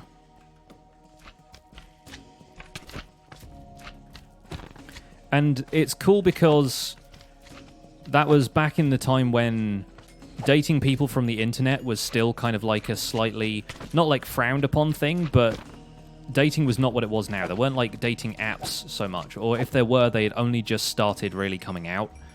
And I'm so happy I escaped the world of dating before stuff like Tinder and whatnot. Like, I couldn't date through mobile apps and swiping at people and things. Like, it doesn't make any sense to me. Like, it does in a way. Like, I can appreciate that that's what you would, if not have to do, then you could, you know, choose that as an option. And I don't think anybody really has, like, there's no social stigma against that anymore, at least not in the UK.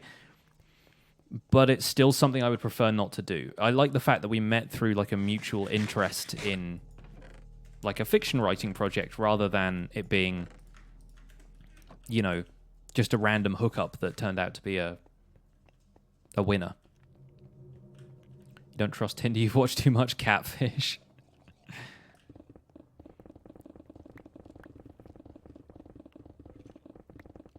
What's episode 100 about? Tune in tomorrow and find out.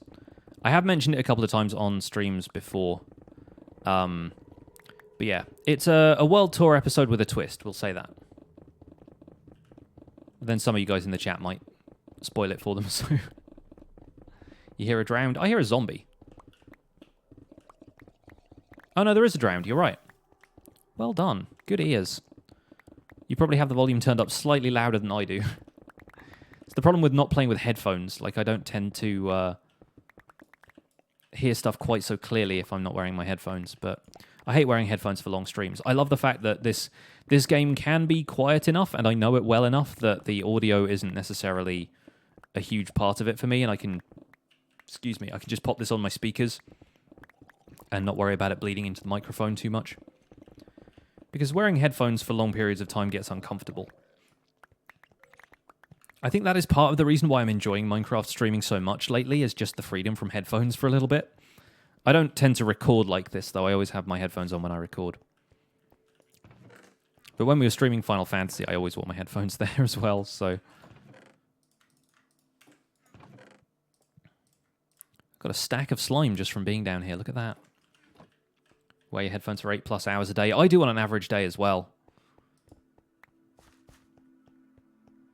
And I always used to listen to music at work, and I'd have headphones on there as well. Not these big, clunky DT100s, but I'd at least have some, like, earbuds in or something.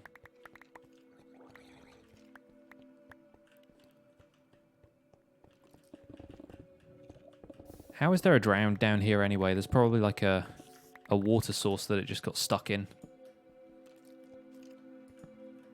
Behind here. Nope, apparently no. There are so many little caves, apparently.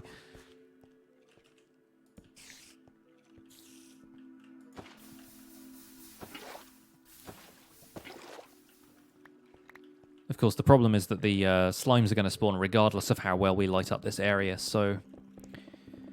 Guess we're stuck with them.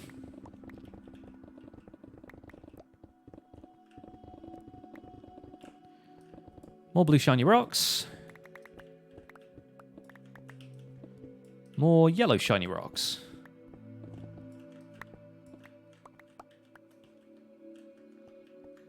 Why does it keep saying minecart rolls despite there not being a minecart nearby? Bugs. That is an issue with the subtitles detecting when a chunk is being loaded nearby. It doesn't have anything to do with minecarts actually being present.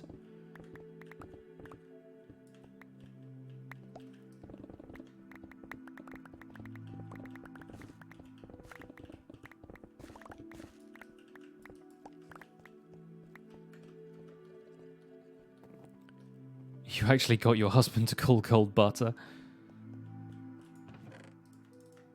Who is the guy that does that? I know there's one of those Minecraft YouTubers that does that. It's like Dan TDM or somebody.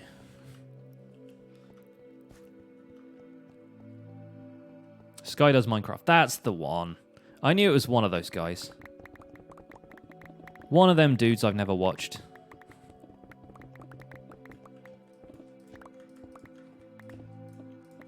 Hey, Power 101, welcome along.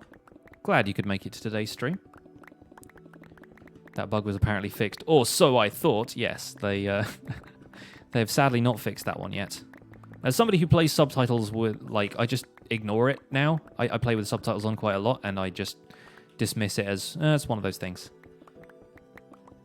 This guy did Minecraft, nice. Burn.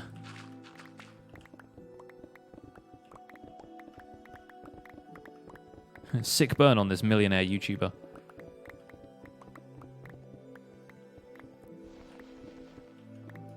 You named your horse Butter because it was wearing gold armor. I feel like Butter is a good name for a horse. I saw a cat on my Instagram the other day. Somebody posted a picture of a cat, and apparently the cat's name was Pancakes. I love that as a name. That's such a cute name for a cat. Be like, come here, Pancakes. Like, it's so good. And of course, you know the cat's going to ignore you. So, it's a very cute cat too.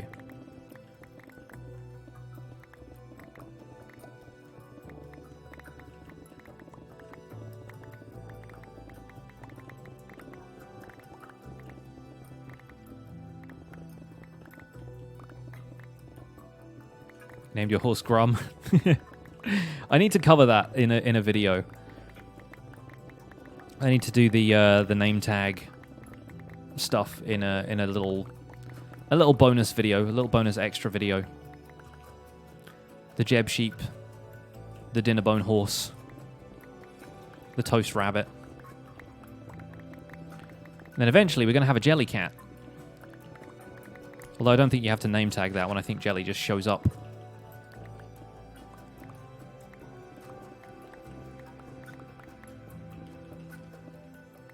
Named your cat Apollo because when he sits in the sun, his fur makes him look like he has a gold halo. That's cute. One of my cats was named after a fictional dodo.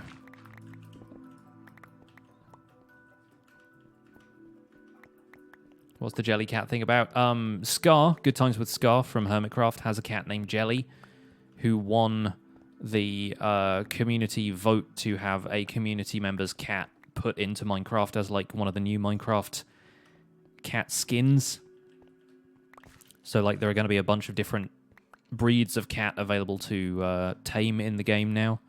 They're going to turn up as stray cats in villages, and Jelly is one of them. Which is really cool because Jelly has been part of like Scar's whole, not like brand as such, but Jelly has been like a community icon, let's say, for Scar's community and the Hermitcraft community in general.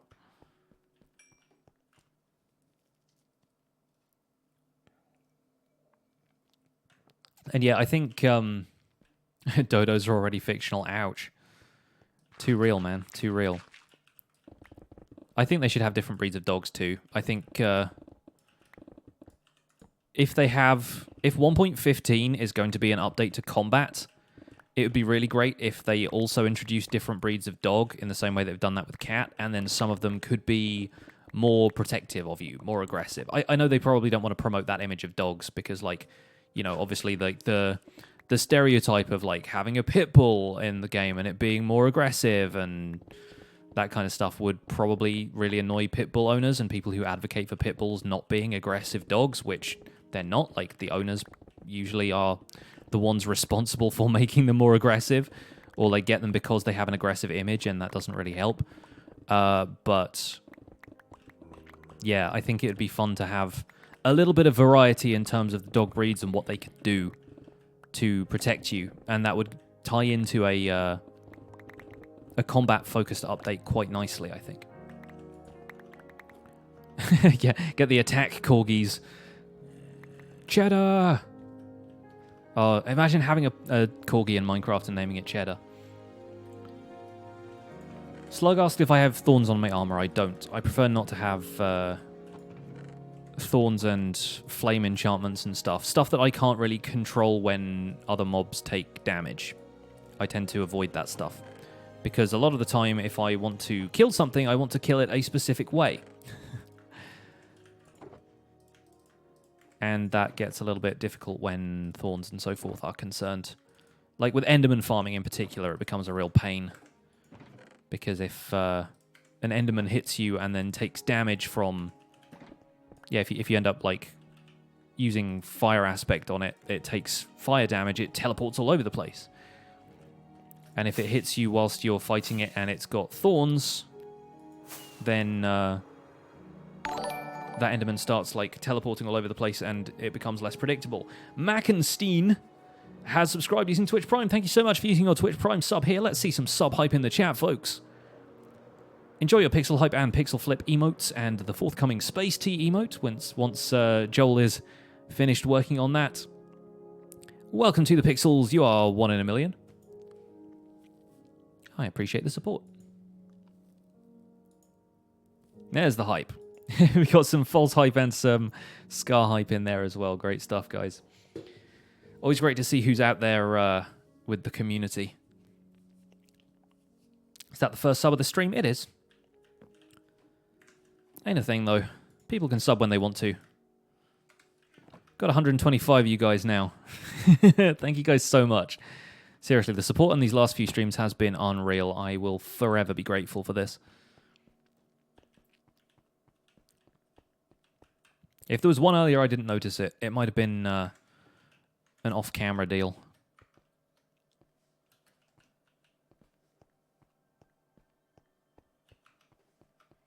Hasbridge walks on edge. I don't know, it's...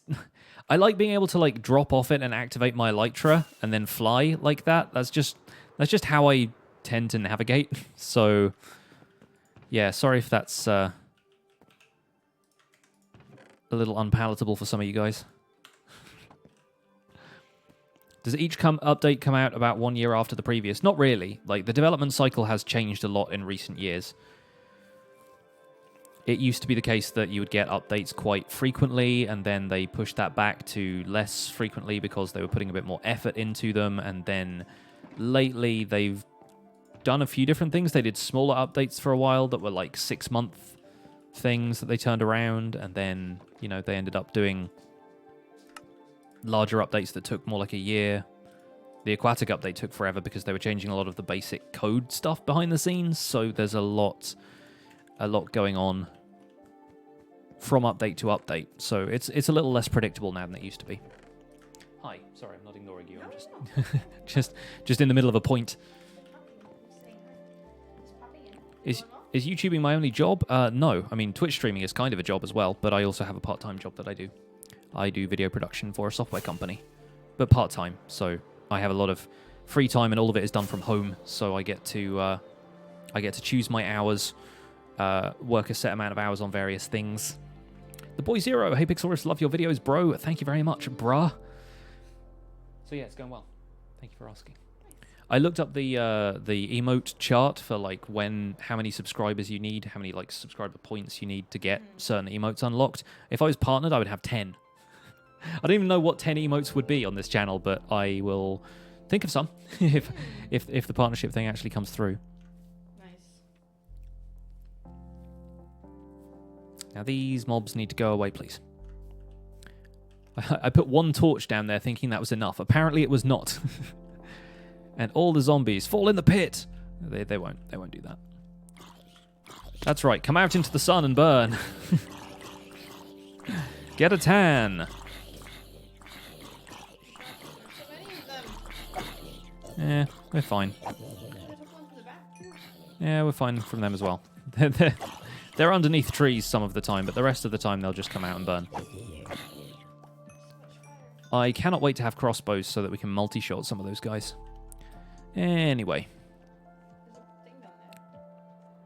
Yeah, it's a beacon. This is my beacon mine, where I mine lots of stone very fast. Mrs. Riffs! I am here. Wearing your Star Wars t-shirt.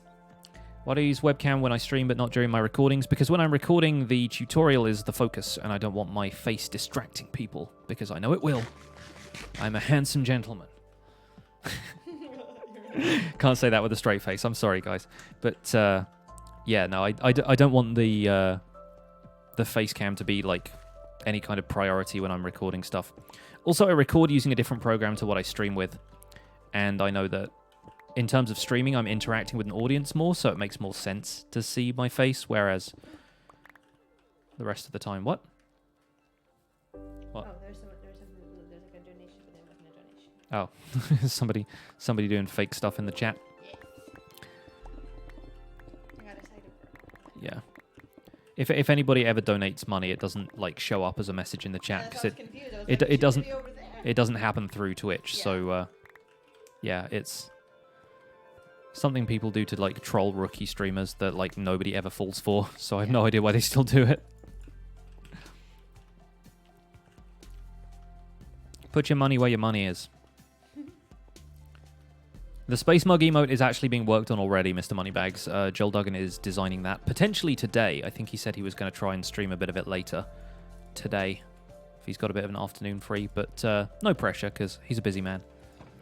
He's also working on a t-shirt design for us at some point, which is exciting. Can you tell I'm excited? This is my excited voice.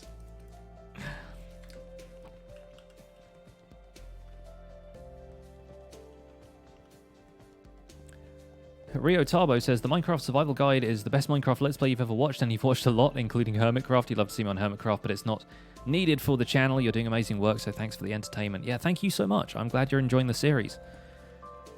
And yeah, a lot of folks have said they'd like to see me on Hermitcraft at some point. I don't know if it's really compatible with my audience in terms of like the tutorial stuff I do at this stage, but obviously it'd be great to be put in alongside some of the people who produce the best Minecraft YouTube stuff out there. I feel like the thing people forget about Hermitcraft is that, first and foremost, it's about YouTube content. It's not about, like, playing Minecraft the best way, although a lot of the time that does overlap.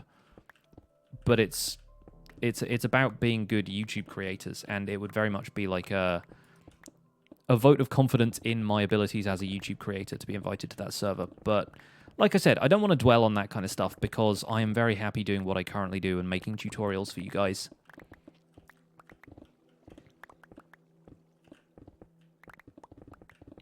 I kind of have my own style that's very different from what they do. Yeah, that's the thing. Like, it wouldn't make sense to brand Hermitcraft as like the multiplayer survival guide, right? But if I ever did a multiplayer survival guide series, wow, Fev with the 25 bits.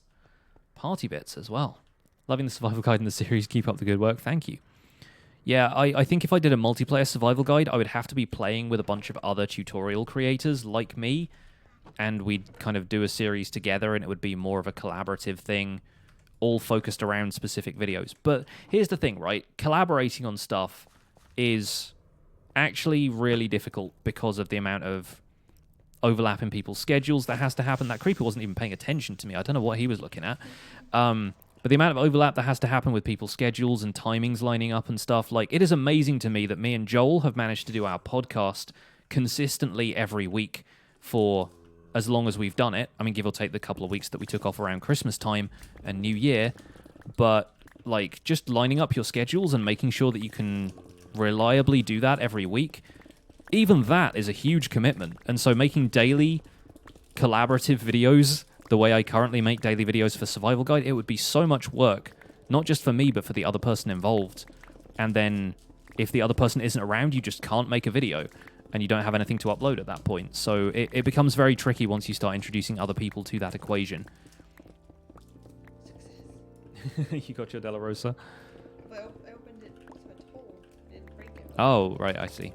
That's the... It's like getting the orange jelly bit out of a Jaffa cake without breaking it up at all. Do I like using the Optifine texture flipping for a bit of different look or not really? I don't know if I actually have that enabled by default. Let me look. It's in quality. Natural textures is off. Yeah, I don't know. I don't mind it, but I don't tend to use it all that much. The idea with this series is always to give it, like... It needs to look like the default vanilla experience so that anybody who watches the series can know exactly what they're looking at. You okay? Yeah. He just, like, ran away dramatically, but... Oh, yeah. Don't want to, like, choke yourself on almond dust, whatever it is. It's peanut, right? Della Rosa? Peanut. Yeah. Peanut dust, not a good idea.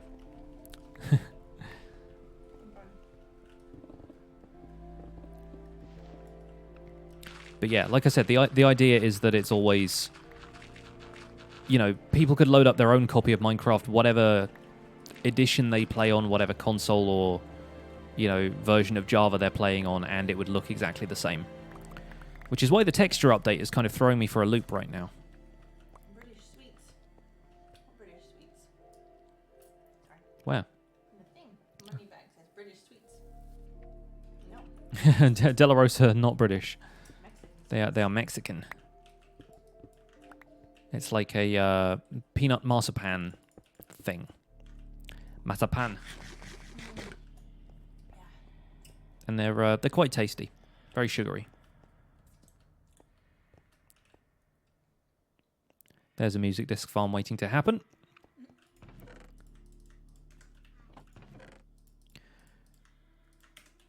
We've got a nice, tidy amount of resources here and so much smooth stone.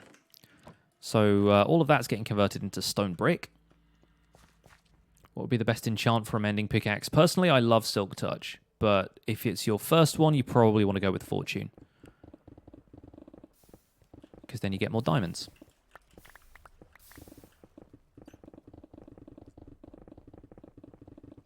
The other one you were talking about. What other one? What other one? What? The British sweet. You said there's another one. Did you mention another candy? I don't know. So confused. The other one we were talking about? I don't know. I've talked about M&M's a whole bunch, but everyone has those, so... I don't know.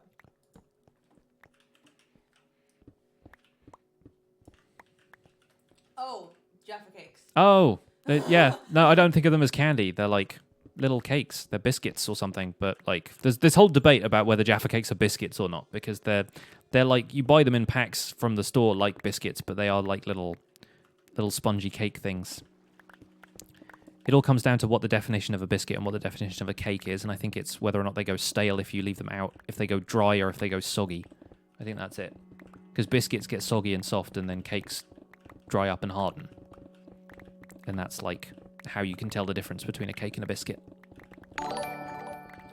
Xinghua92 has subscribed with a tier 1 sub. Thank you so much for subscribing. Let's see some sub hype in the chat, please. Enjoy your pixel hype and pixel flip emotes. Welcome to the Pixels. You are 1 in a million. And I appreciate the support. Thank you so much.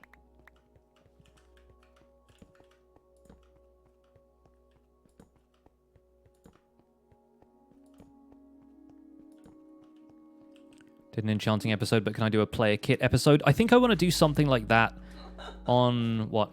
Sorry, Fry. Just being like, by debate, you mean legally binding court case with player cakes? Yes. Yes, exactly. Sorry, I didn't cut you off. I can't remember what I was saying now. I'm sorry. Oh, an enchanting episode, a player kit episode. I want to do an episode about organizing your ender chest. And I will probably go into, like, end game gear at that point. Oh, 60 durability left. Cool. Yeah, I'll probably go into end game gear mode at that point. But until that time, my enchantments shall remain a mystery. And anyone who asks in my YouTube comments will probably just get a solid answer. 3 more emerald ore, a whole bunch of redstone. I need to take back the shulker box of netherrack. There's like no reason for that to be down here. And let's take all of this gear as well.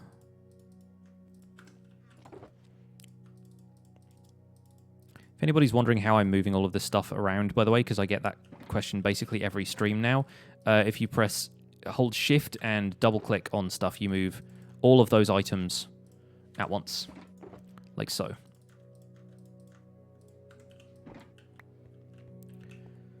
Okay, let's grab some more of these. Oh, throw that one on the floor. Why not?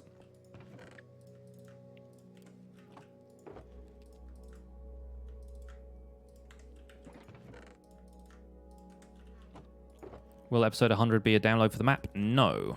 There's a reason for that.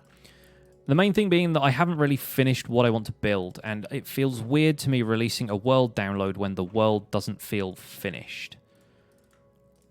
So much as I would like to share the world with you guys, I plan to do that once I've finished building my town, once Founders Forge is done. And yeah, I'm sorry, I'm going to hold on to the world download until then. I also don't know if I have like a decent hosting plan for my website that will actually allow me to host a world download that big. And it would also help to do some trimming of it as well to make it not so big. Because right now this world sits at about a gigabyte on disk, and it zips down to about 700 megabytes, which is huge. And asking people to download that when they have slow internet is a little bit of a hard ask. And also, so much of it is like redundant chunks. Oh, hello. Okay, our plans just changed. It's time to get some mob heads, folks. We're going to do some mob head chopping now. All right, thunderstorm. Thunderstorm, you know what time it is. Oh, baby.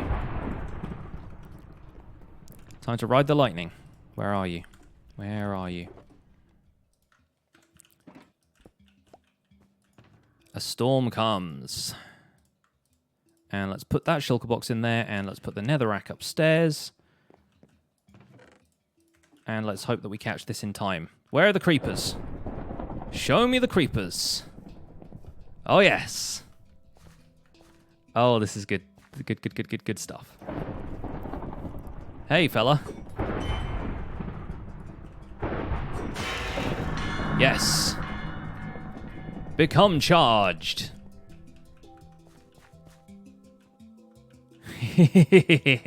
All right. What do we want? Zombie, skeleton, another creeper head. Creeper heads are good for banners. The other two aren't good for all that much, but there are skeletons over there. And, yeah, getting some skeletons to actually get blown up by a creeper is going to be difficult because of skeleton AI being a pain. All right, here we go.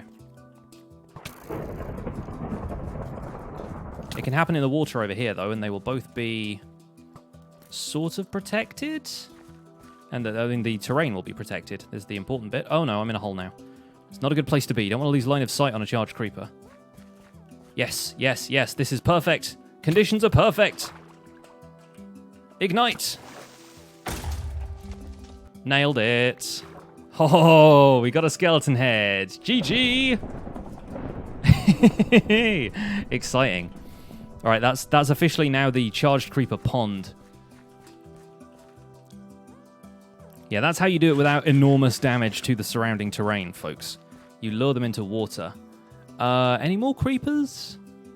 There's a couple of skeletons around. I do not see a creeper, though. There's a wolf down there. Hello.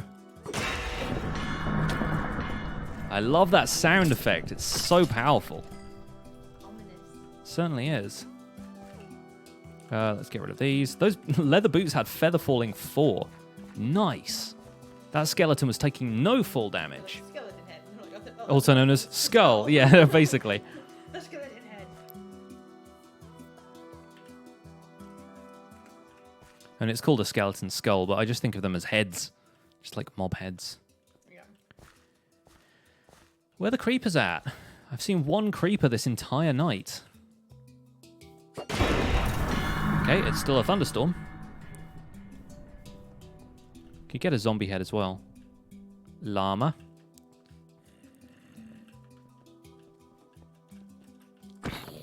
Alright, let's warm this zombie up.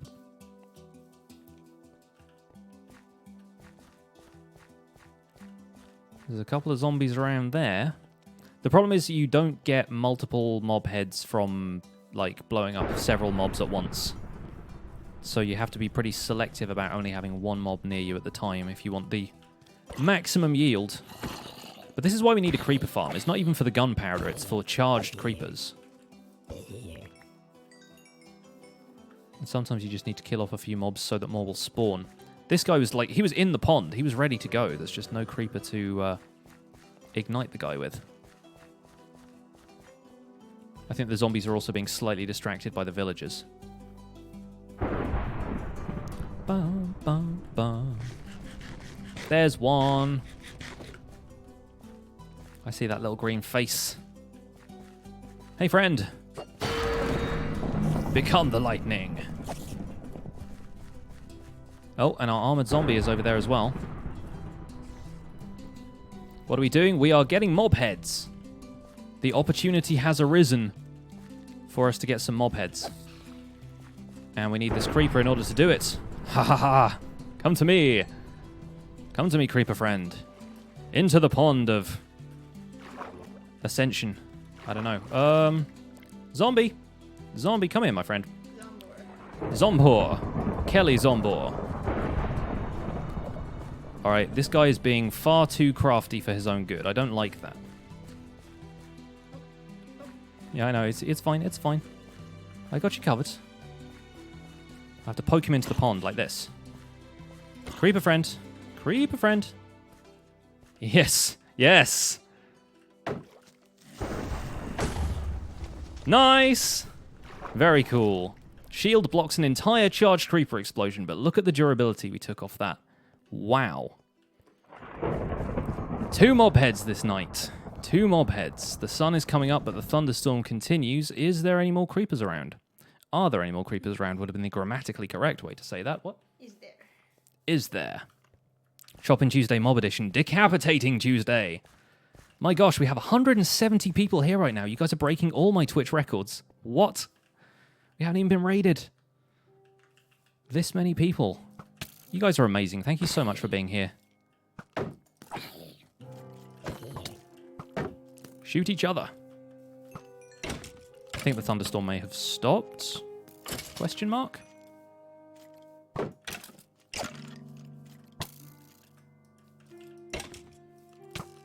I see another creeper up there.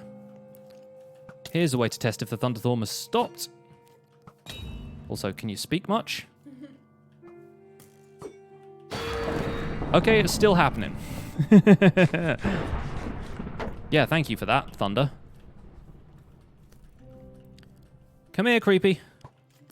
I'm gonna get me another skeleton head tonight. This one. Hanois.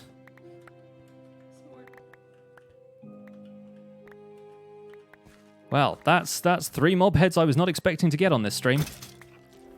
What do I think of the new update that came out today? I have not seen a new update that came out today. You're talking about the bedrock one? Because, yay, you guys have shields now.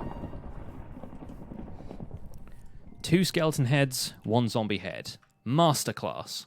Textbook. Only destroyed half a mountainside to get that last one as well, which is pretty legit if you ask me. Now, where are some more creepers? Because the thunderstorm continues, and I want more mob heads. Okay, the thunderstorm is now stopped. Either that or he's underneath the tree and you can't get creepers to charge when they can't be hit by lightning. I think that is actually the case. Also, my iron farm might be breaking if... Ah! Well, kind of brought that on myself, didn't I?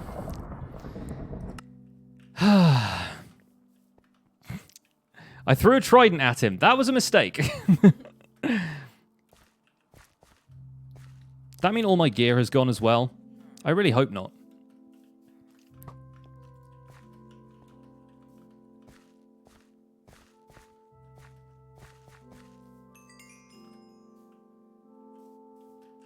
Well.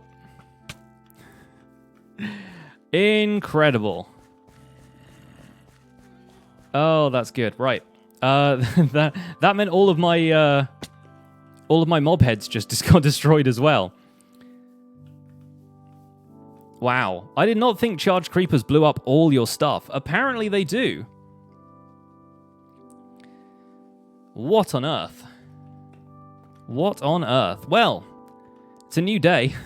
And now we need that Silk Touch pickaxe even more than ever, don't we? Did the lightning kill me? No, the creeper definitely killed me. That was pretty incredible. That's a trident gone too. So now I have to find myself another trident. Oh.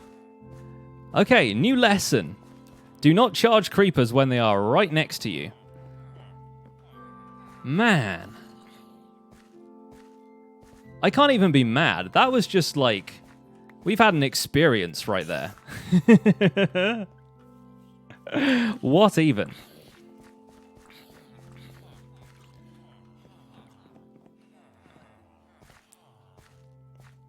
Yeah, Tango helped Zedaf learn that, but I thought it was something else that blew up his gear afterwards. I didn't realize it just obliterates everything you have. Nuts.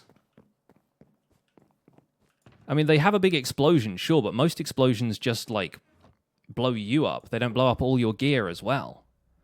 Right, I've got backup elytra, so that's fine.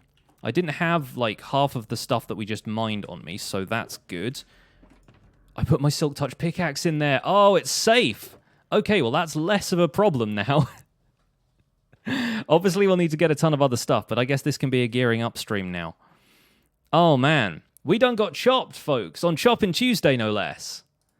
Unbelievable. Unbelievable. Right, I can combine those two. I'll need levels and stuff, but I'll combine those two. How many deaths do I have now? How many deaths is that? I think that's the 4th. Number of deaths, 4. Yeah, okay. So that was a lesson. Oh, boy, that was a lesson. Oh, I finally... Like, I need to download a clip of that so I can include it in a video or something, because... Wow. It's a good thing we've been getting all these diamonds. I'm so happy I still have a Silk Touch pick, though. If nobody clips it, I can always just go and, like, pick that out of the stream anyway, and just download it separately. But, yep. Yep, we're going to need these diamonds. This is the fortune pick, right? Yeah. Cannot believe that. I have learned something new about Minecraft today, folks.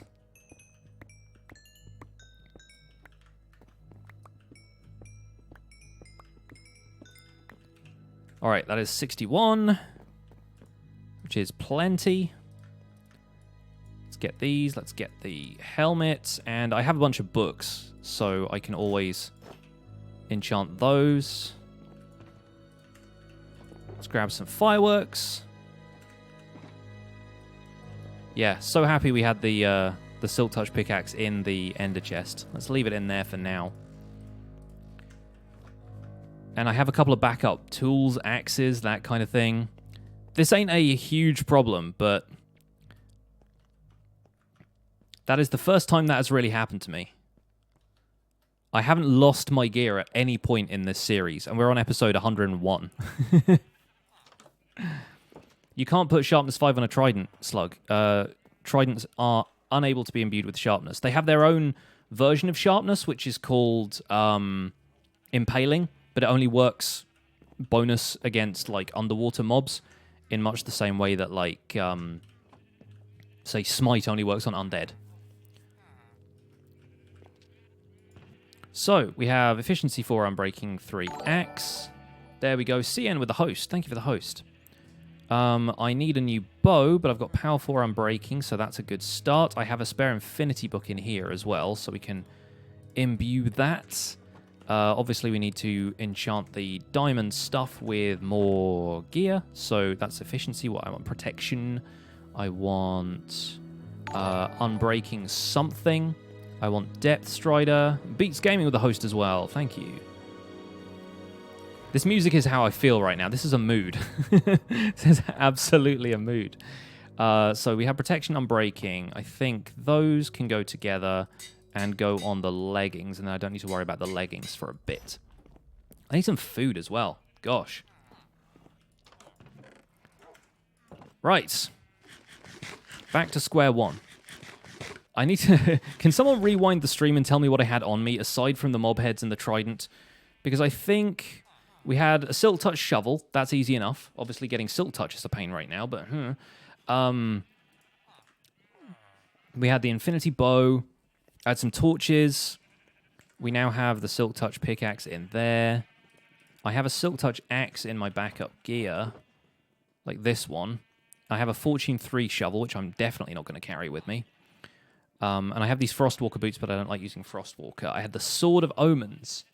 That's now gone, but we can get that back. I need to make another diamond sword. Sword of Omens, the second. 18 stacks of beacons. Yeah, right. I'm not gonna, like, cheat anything in or whatever. I just I'm trying to remember what I had on me, just so I can recreate the gear I had. I had my shield with the wither skull on it, like the skull and crossbones. That's gone. So I'll have to get another wither skull so I can recreate that shield. For now, I guess we'll use this one, the weird janky Founders Forge shield that does not look like the pattern.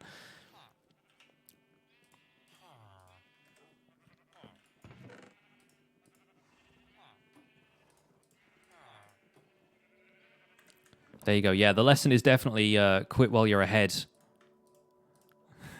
As far as the mob heads go.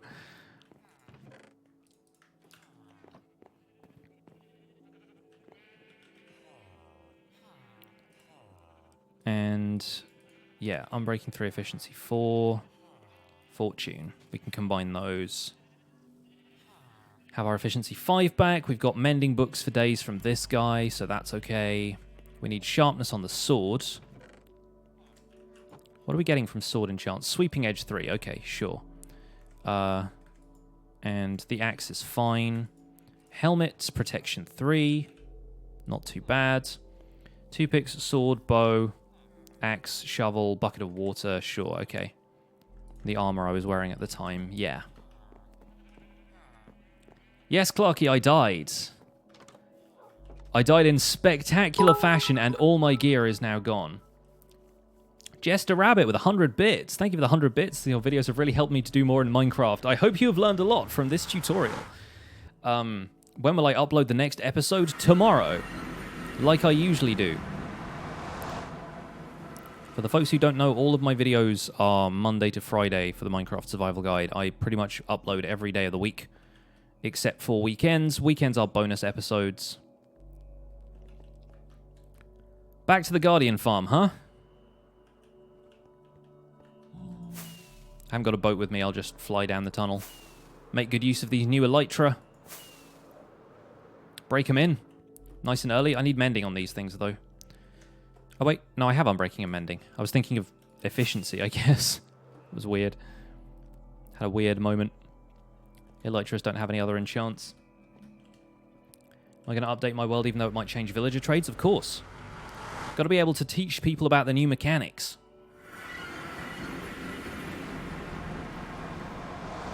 The plan is not to have a Minecraft survival guide that stops at 1.13 and never goes any further. Oh boy, I need Depth Strider boots again. So badly. Ginger the Lily. The 100 RIP emotes. Put these towards some new gear. Thank you, I will.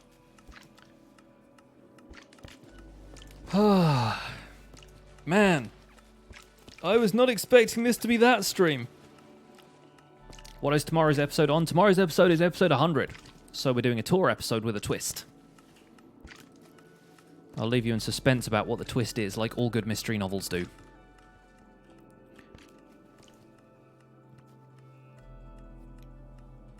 Oh, baby. I'm still hurting from that. I'm so glad that I reached a peak amount of viewers at a time when I was about to make the worst mistake of this world so far.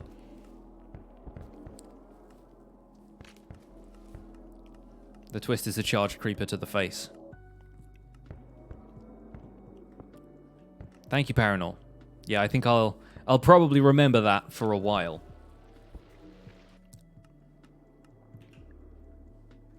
Oh, while I'm here, I can mend the Silk Touch axe as well. Does certain food in this game give certain perks, or is it just for hunger? Right now, it's just hunger. In the next update, there's going to be Suspicious Stew, which can give you potion effects as well, but it's not necessarily going to be the most reliable source of fuel. Of food, rather.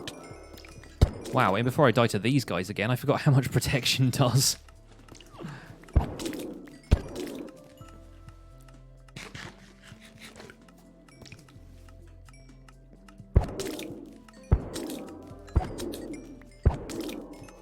Also, this sword doesn't have sharpness, so it's not killing them as fast either. If you count milk as a food, that removes effects. I guess it does, but milk doesn't give you any hunger back, does it? So I don't really count it at all.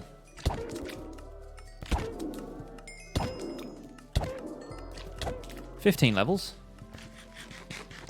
It'd be great if they added new mechanics to food like in Stardew Valley. Yeah, no, totally. Like, I think we even mentioned that on the podcast a while ago, of having the idea that certain foods give you like speed boosts or extra defense or something.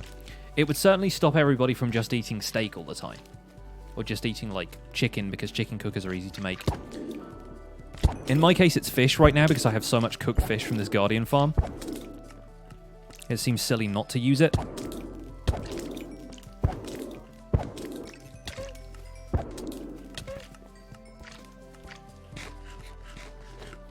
When are they adding cheese so you can make a grilled cheese? Milk not only removes active potions, it also removes anything that counts as a potion effect, which includes stuff like Wither and the Bad Omen effect that's going to cause pillager raids. Is actually going to be possible to remove with milk.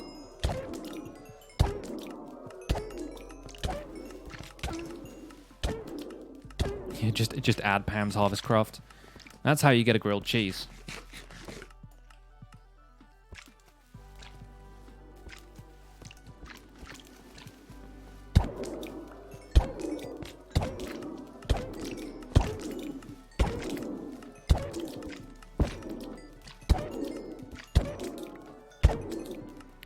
Okay, almost got a completely healed Silk Touch pickaxe. Even beacon effects? I don't know if they remove beacon effects because they refresh every few seconds. So by the time you've drunk the milk, it's already refreshed again.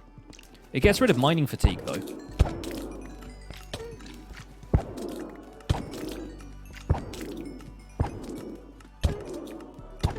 Yeah, milk does remove Bad Omen, unless they've changed that in the recent snapshots, but I haven't tested it. Get away. These need mending on them soon.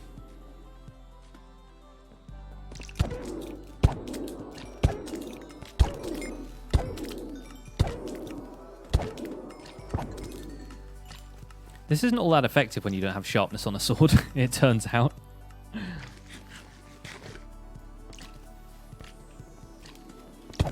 I going to make a sunken town? Yeah, I think the part of Founder's Forge that's out in the swamp is very much going to be a sunken town. Bits of it are, at least.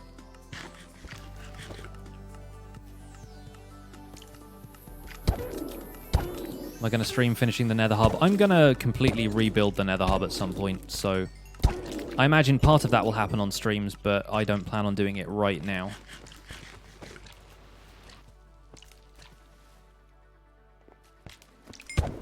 The Blaze Farm might work better. I have a Smite 5 sword, which is probably going to be a good call in this instance. Because this is just a mess.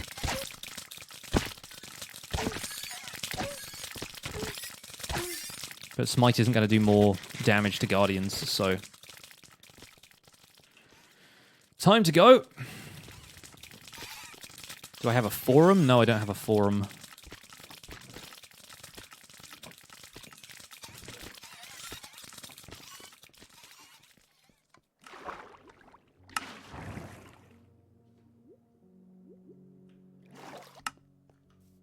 Should make the Nether Hub like the one on Hermitcraft. I like the idea, but I don't want to like steal someone else's ideas. I kind of want to do it my own way, and I already have an idea for what I want to do. It's just kind of ambitious, so I think I will probably leave it for the time being and come back to it when I haven't just died. So happy for an extra Elytra, though. Create a subreddit. I already have one. I mean, somebody else has made one for me. I don't use it. I don't go there. I think I'm a moderator of it, I guess, but...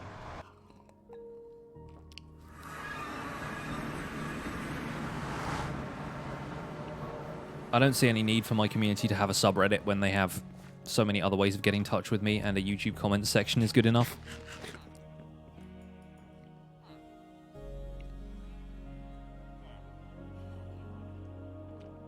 This is the Pixel Riffs of the recap. It is. And the Pixel Riffs of several other things as well. So here's the question. Do we go for the sword with sweeping edge and hope it has sharpness, or do we go for something else? I'm kind of tempted to go for protection 3 on this helmet. It's the most reliable of the enchants right now. Okay, respiration 3, not bad. We just need aqua affinity on that. Blast protection on the boots? No, thank you. Looting 3 on a sword, though. That's tempting. And we could potentially override any other enchants we get on that with sharpness books, I think. So that seems like a good idea. Anyway, let's grab that smite sword and kill some blazes.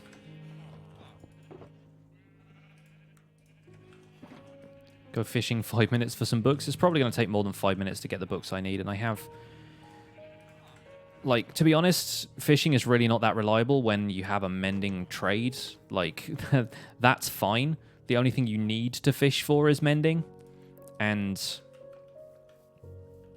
like, the enchanting table is going to be more reliable to get the kind of books you want anyway.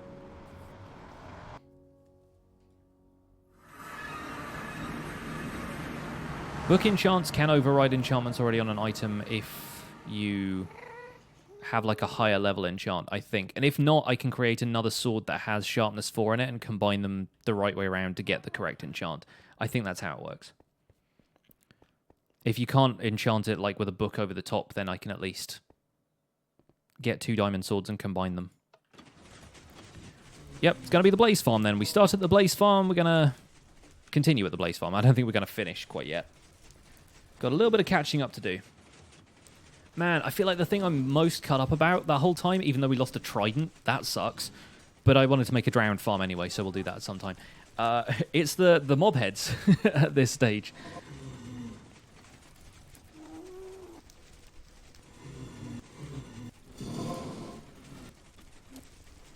Like, I had 3 mob heads, and now they're all gone.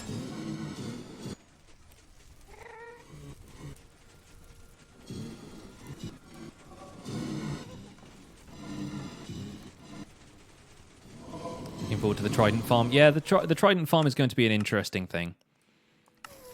It's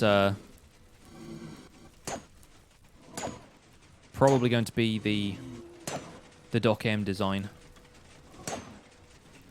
Is this seriously not... Do blazes not get affected by smite? I thought they technically counted as, like, demonic in some way.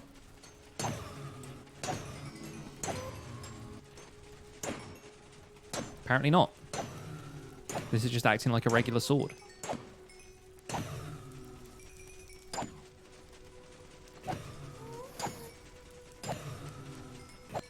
It's got looting, though, so I get more blaze rods. And just like that, we're back to level 30. Let's hang around a little while longer.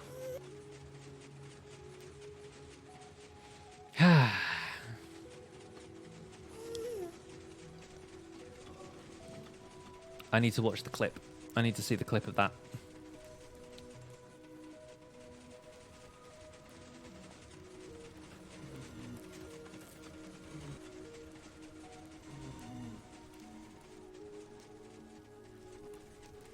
You can tell when it happened because there's a bunch of clips from like 15 minutes ago.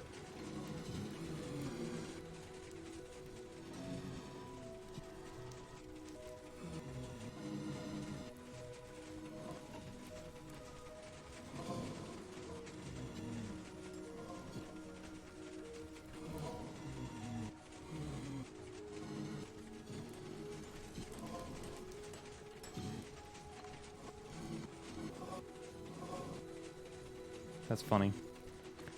Real funny.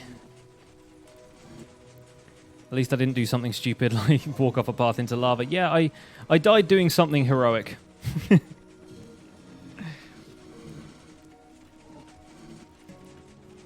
I held down the right mouse button like I was going to put my shield up in time, but I guess I didn't, right?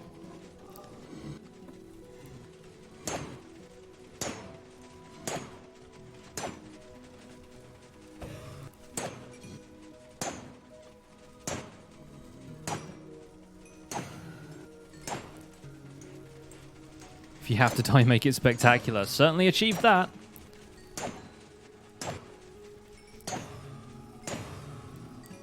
This sword also doesn't have sweeping edge, so I'm not killing the blazes as fast.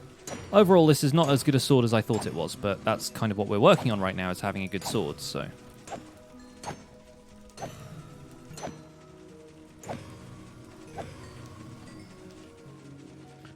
Alright. 32 levels should be good enough for now.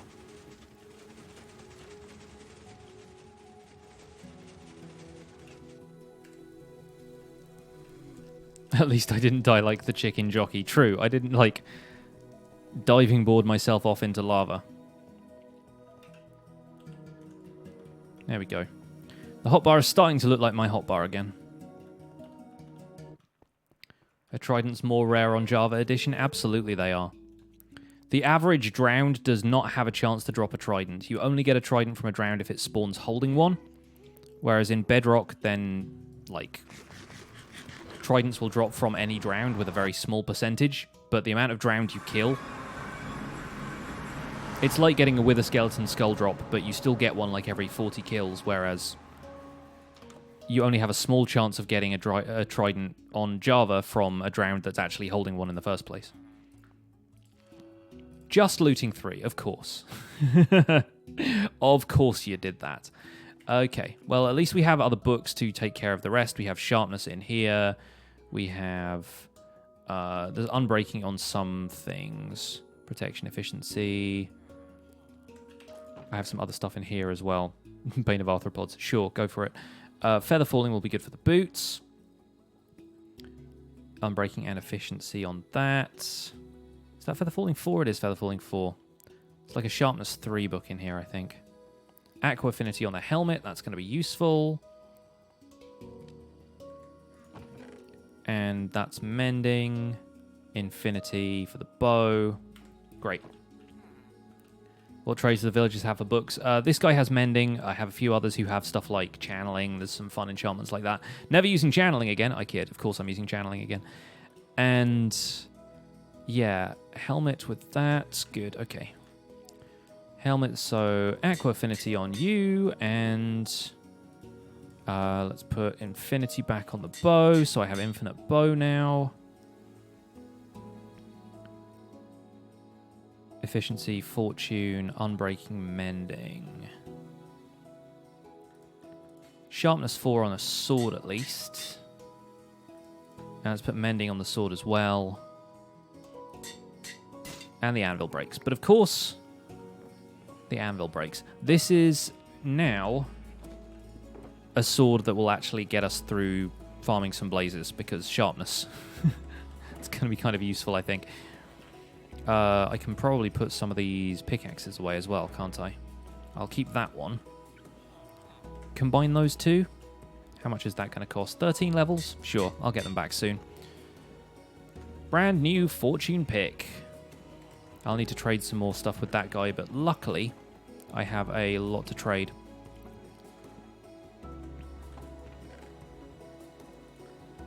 Let's put those in there. How long left on the stream? Probably another hour or so, I guess. 1523 Chase, congratulations on 100 episodes. You've been binging and you're still about 75 episodes behind, but you've been absolutely loving it so far. Well, consider this episode 102, how to come back from having lost all your stuff. Because that's kind of where I'm at right now.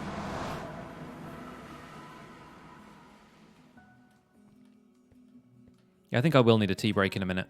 I think I will leave myself AFK at the Blaze Farm and go and grab another cuppa. Hey, Proceratops, what's up? How goes things? Things go well, aside from dying in spectacular fashion to a charged creeper and then getting scared by this skeleton. Like, legitimately made me jump right there. But now I have a helmet again, so that's good.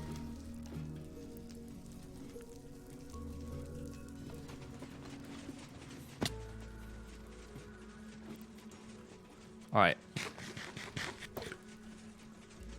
Time for a cuppa. Your cat is watching along with you. Nice.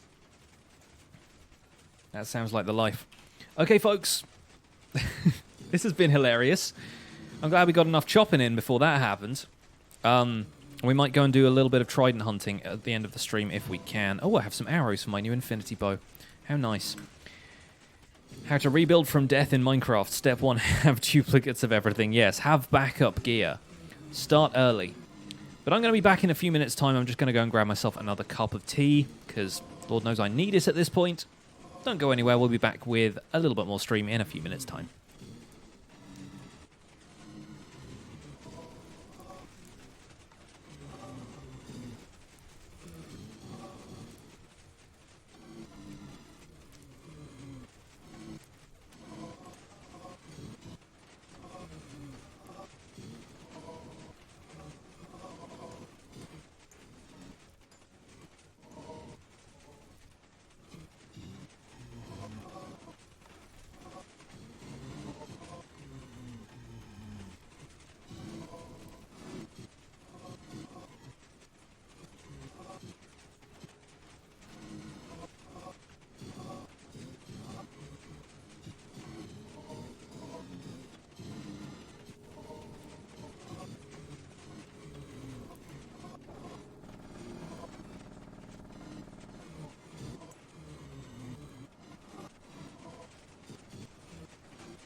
Hello!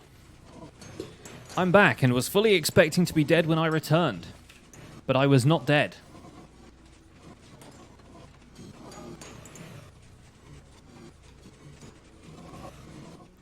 Everyone's arguing over what my chair is called.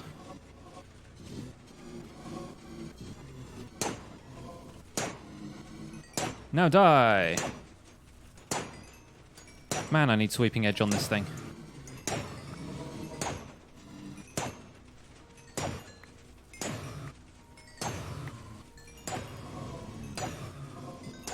Look at how the blazes kind of swap positions here. It's so strange.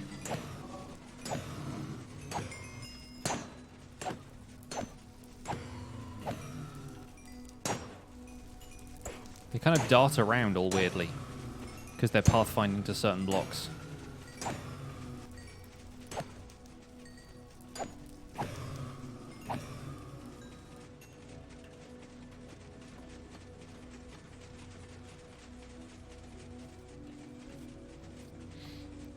They're in quantized blaze states. They kind of are. Oh.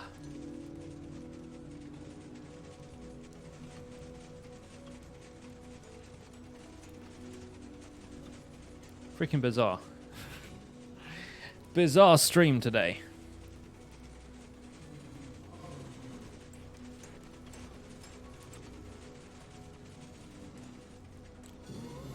How's my mob grinder balloon doing? Still there. Still doing its thing. Still need to change the basket. I really wish I had M&Ms. Right now. Don't want to leave the stream for like 10 minutes to go to the shop and get some M&Ms.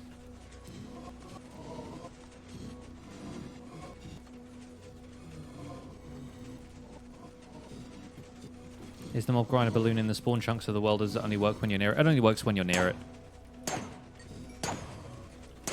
Mobs need to be within a 128 block radius of the player for them to not instantly despawn, and ideally within a 23 to 32 block radius of the player if you want them to spawn and stay, like, around.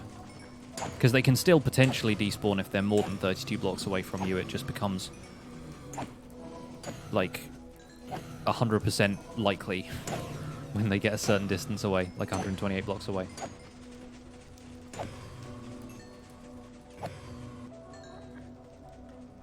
You sent me monies to get M&Ms. Yeah, but I ate them. Excalibur, you came at the perfect time. You kind of did. Then again, depends what you like. If you like to watch me do other things than, like, kill blazes for XP, you did not come at the perfect time. Oh my goodness. Shinkinoko with 1326. Get some M&Ms, please. Sir Charlie Chariot riffs the third Esquire requests a chair emote. Right. Well, I request some more emote slots from Twitch then. Because the next one is going to be Space Tea, as you can tell from this.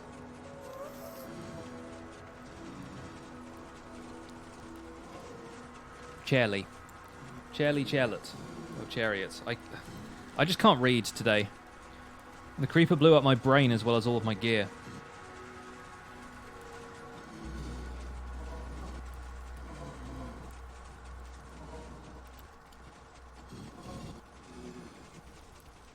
I like Charlie more than Mumbo. The name Mumbo is already taken.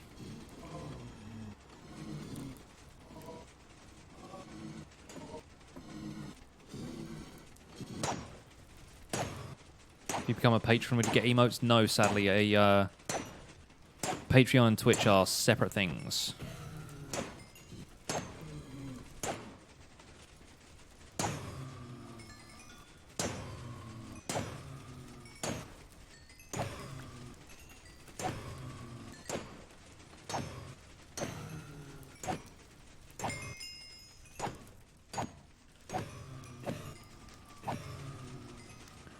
Okay, this thing needs sweeping edge real badly.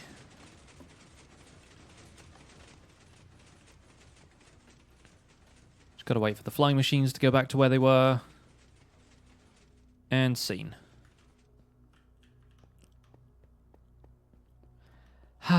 Peace and quiet. Of course. I say peace and quiet and immediately hear a ghast.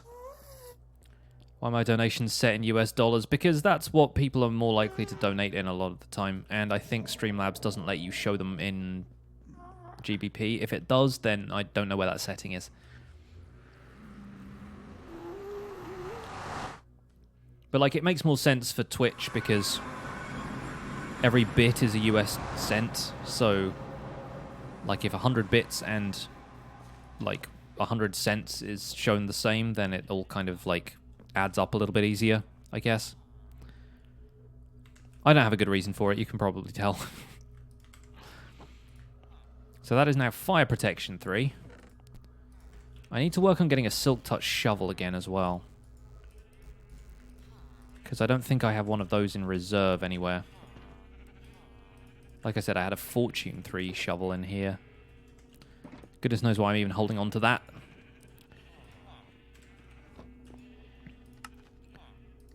Every day I'm shoveling. We'll probably need 2. Efficiency 4. Obviously I can't get that yet. Let's see what we can have on books. And do we have a sweeping edge book anywhere? Of course not. I mean, sweeping edge is quite a rare enchantment, if anything. Okay, that's not what I wanted to do. Luck of the Sea, loyalty, sharpness. Great. Okay. Let's go trading.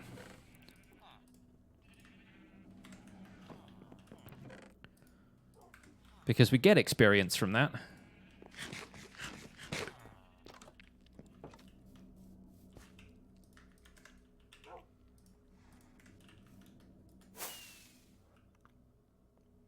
Will I ever make a purple farm? Yes. I don't know when, but I will. The plan is to make everything.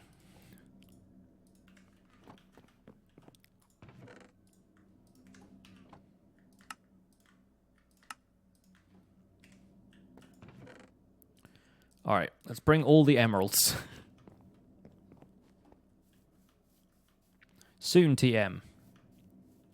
Is when I plan on making everything.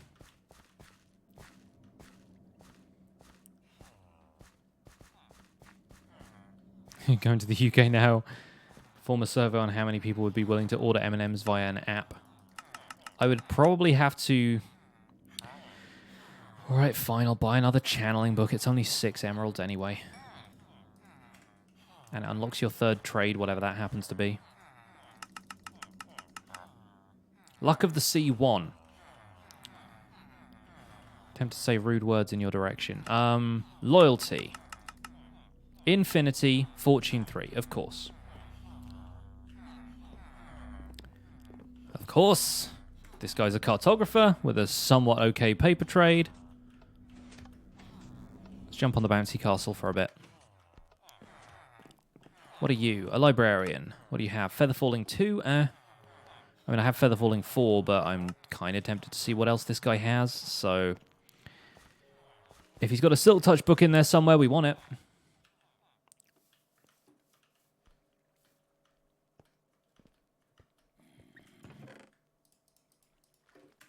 Is the zombie inside the farm?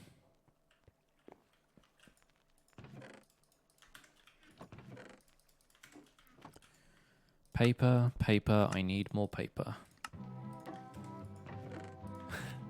At least this music is here to cheer me up. Whereabouts in the UK am I from? Originally, I'm from Hampshire. I grew up in Southampton. I went to university in Leeds for a couple of years, and now I live in Brighton. So I'm pretty much a South Coast boy. You might be able to tell from the accent. See you later, Shinkinoko. Thank you again for the very generous donation.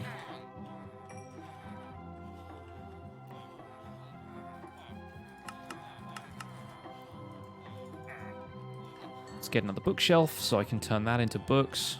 Do I have my particles turned off? I do. That's why I can't see when they've refreshed their trades. Sure, I'll buy some glass as well. Thank you for the XP. What else have you got? Punch 2. More like punch me in the face. Let's trade some more paper. 32 is not a good paper trade, but I'm farming the stuff. What do I care? And the final book is Respiration 1. Okay. You're not too good. You're a cartographer. You're a cartographer. This guy has mending for 36. And a worse paper trade than the last guy I spoke to. But we'll see what else he's got. If he's got mending, chances are he's also got like infinity or something else, you know? 4 emeralds for a bookshelf. Not the best. You know what? I have enough emeralds. I might as well just buy a mending book off of him. At least I'm getting something useful out of it. Thanks, bub. That's actually what I should name this guy. 1 emerald for 4 glass. Not the best, but it'll do. I can always use more glass.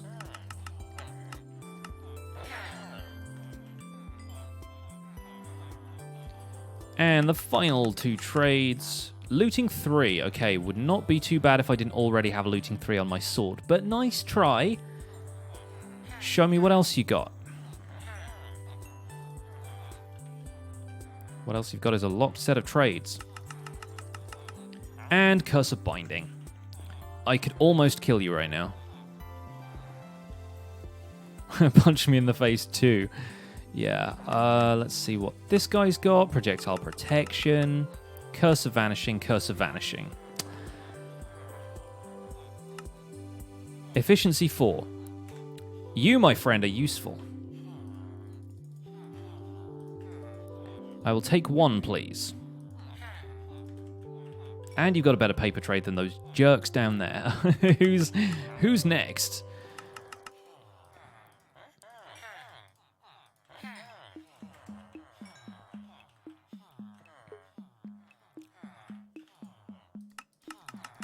What did I miss? Were you here for me dying?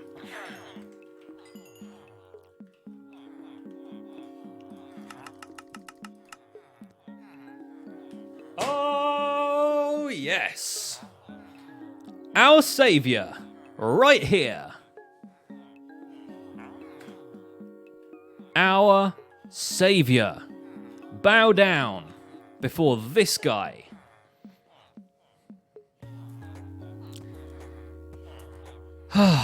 That is worth a hype emote. That is worth a hype emote. Break out the Silk Touch books. Absolutely, I will have those. Oh man, he hasn't even locked the trade yet. Get in. Okay, have some sticks. Thank you. Wow. 19 emeralds too. That is not terrible. Not the best trade I've ever seen, but not terrible. Silk Touch for 19. Booyah. Right. Yes, I just said booyah. Sue me. So we have 6 Silk Touch books now. 1 Mending, 1 Efficiency, 1 Channeling. That at least means we can make some backup pickaxes today and continue Choppin' Tuesday. But it also means I can resurrect the Silk Touch shovel. Not bowing down, but I respect him. Fair. Fair enough. And his final book is a protection book. My heart, guys. My heart. He started off promising. He came through even better. And now a little bit of protection for us. I'll take a couple of those, thank you. It's emeralds, guys. We can farm them.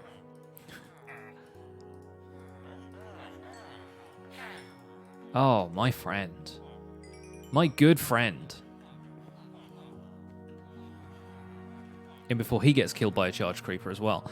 Now, we have looting 2 there. We have infinity. We have looting 3, a name tag. We have punch 1, protection 3, depth strider. We have protection 3 for fewer emeralds than I just spent a lot of protection for, but that's okay. I really don't mind at this stage. We have our life back a little bit here. Efficiency 3, channeling, knockback. We'll need knockback for the sword. Smite 3, no. Protection 3 for more emeralds, okay, good. And then that was smite 1. Aces. Should give the villager an epic name, like Gerald. Oh, okay. No, now I'm happy. We plumbed the depths of the trades.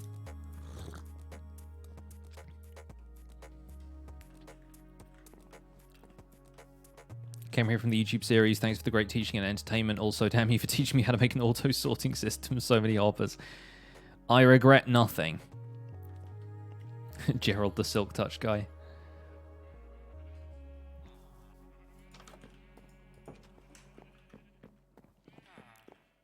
Sylvester the Silk Touch trader. Silk Vesta.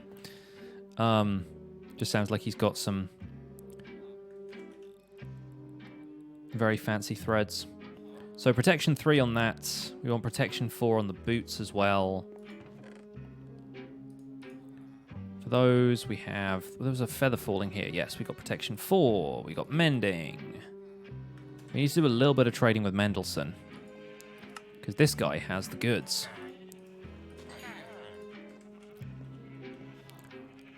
So we've been through, like, almost a full stack of emeralds here, but we've come away with riches, my friends.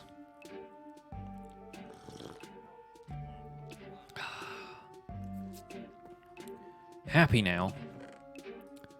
Happy now. Is Minecraft Pocket Edition on the phone worth the money? Do you have any other edition of Minecraft? If it is the only way in which you could feasibly play Minecraft, you owe it to yourself to get this game. I kid. Do whatever you want. But I do recommend, you know, playing... Like, play Java if you can. Or play Bedrock on PC if you can. I have not had that much experience of Pocket Edition to really judge.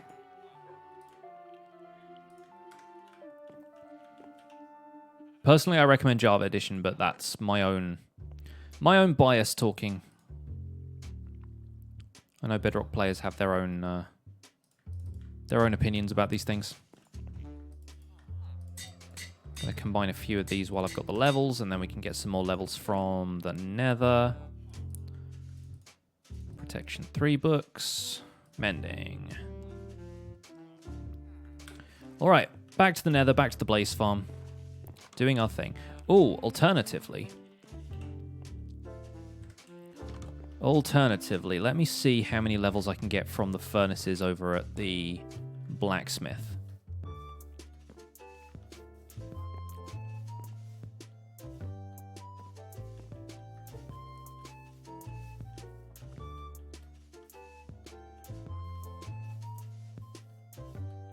Yeah, this music is definitely calming me down.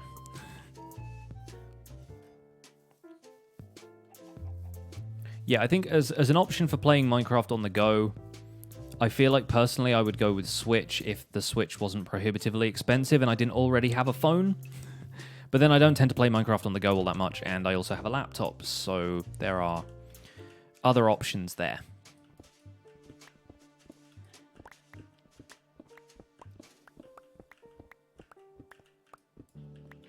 Okay, let us begin a bit of an operation here. For a start, I will need some sort of lever. I'm going to take that one.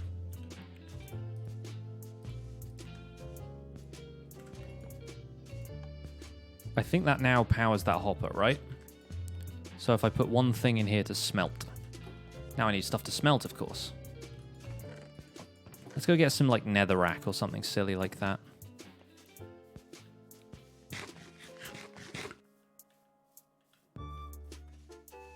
Do I have any in the ender chest? Do I have an ender chest in here? I have so many questions. So few answers. Fair with the 5 bits. Gotta go for tea. Have an amazing stream. Thank you. Enjoy your tea.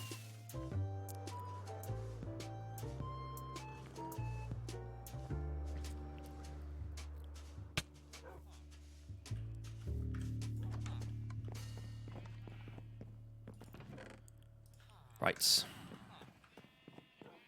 Your song is playing. They're playing my tune.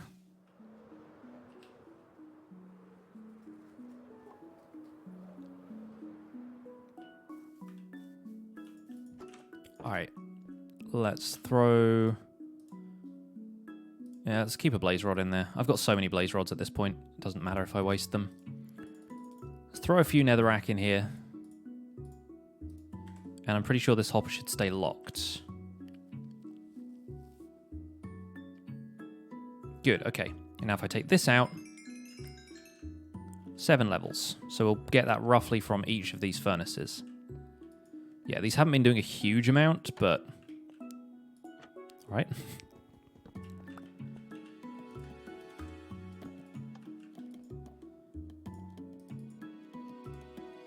It's definitely a way to get levels that doesn't involve going to the blaze spawner and AFKing. We've locked it in that hopper now.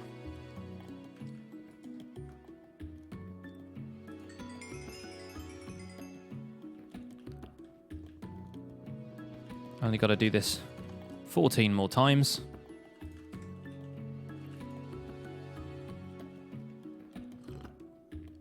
Why so much XP from netherrack? Because the furnaces actually now store XP. So everything they ever smelt, it remembers how many levels that you would have earned from smelting that stuff. And the furnaces aren't like giving you that much XP from a single block. They're giving you that much XP from all of the smelting operations they have performed that you haven't collected XP from. Now, because these naturally drain out into hoppers, the way I've set this up, they don't normally like give me any XP from that because it all ends up in the chest down the end. But once I've smelted one thing, I take that out of the furnace slot here, and then that gives me XP. That is a Minecraft 1.13 thing. I think it's in Bedrock as well.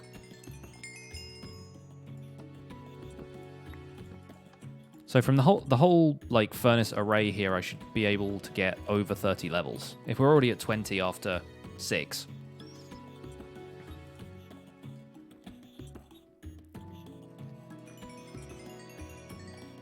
Yeah.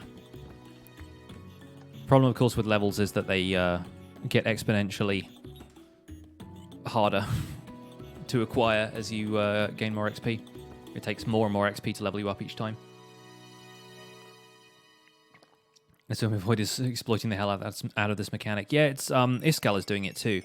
The new meta for these things is to make one of those Zip Crowds Psycraft cactus farms that basically just fuels this with cactus the entire time and then deposits all the drops into a lava pit or something, because who needs that much cactus? But it stores all the XP and then you just get 40 levels at a time or something. Bamboo and cactus combo. Yeah, exactly. Like you have it farming infinite fuel and then infinite stuff to smelt. And I may as well have collected on these furnaces sooner or later. I think it was Logical Geek Boy even suggested putting redstone torches in a line underneath these and having them enabled or disabled with a lever, so you can just have it in either XP output mode or just full-on smelting mode. The 0-tick cactus farm, there isn't even a single tick allowed.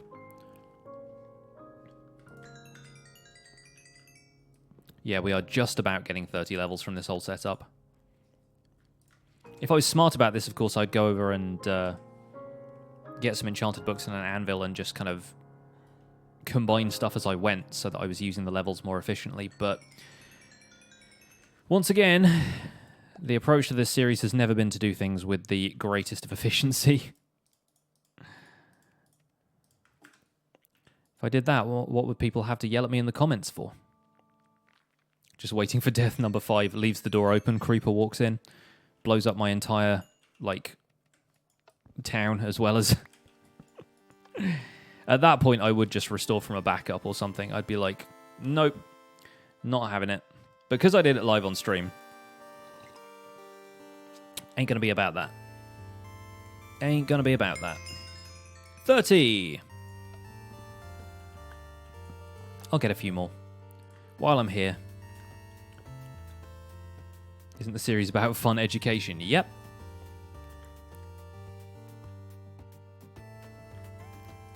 Did I die on stream? I did. Look back through the clips of this stream from about like 45 minutes ago. You'll find it. The first time that's ever happened to me. First time I've actually been killed by a charged creeper. Is that on the wiki that actually destroys all of your gear as well?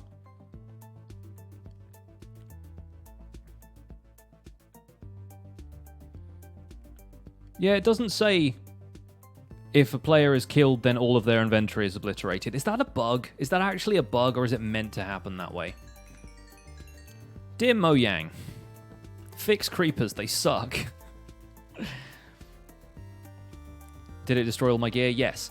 I think it may have been the lightning.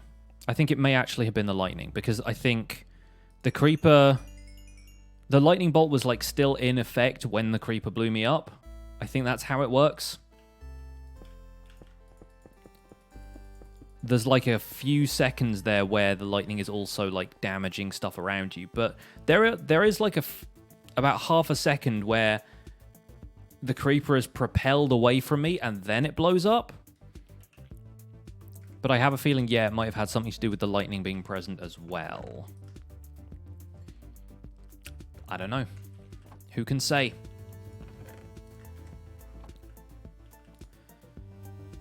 So I have the ultimate shovel back again, which is nice. I need sweeping edge on that, minimum, but also unbreaking. And probably sharpness 5. Just watch the clip feels bad. Hey, it happens. It's a teachable moment.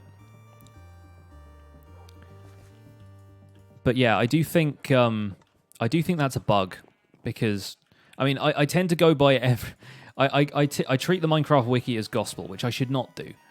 But there it is. Death message is still in the chat. I'm trying to like lean over so it was like, was blown up by creeper. This guy. Who's got no thumbs because they were blown off by a creeper. So I think now we have this amount of levels. I think we can probably try and get a Silk Touch book out. No, a Silk Touch book. A Sweeping Edge book out of this. It does come up quite frequently. But what else do we need to enchant? Let's make another diamond sword. Because we've got the diamonds. The diamonds aren't the issue here. We also need to try boots as well.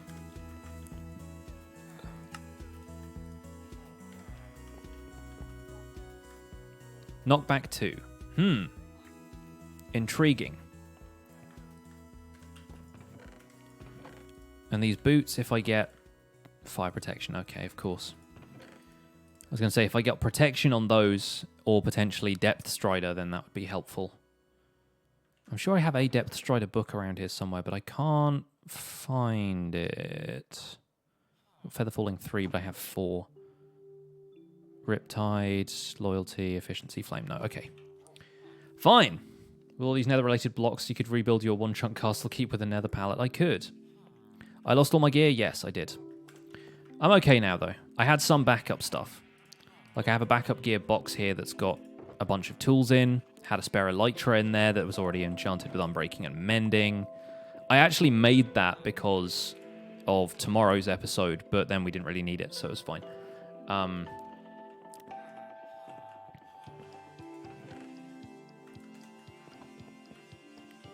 Yeah, I expected a charged creeper to be deadly. I did not expect it to also blow up all of my items that I was holding at the time.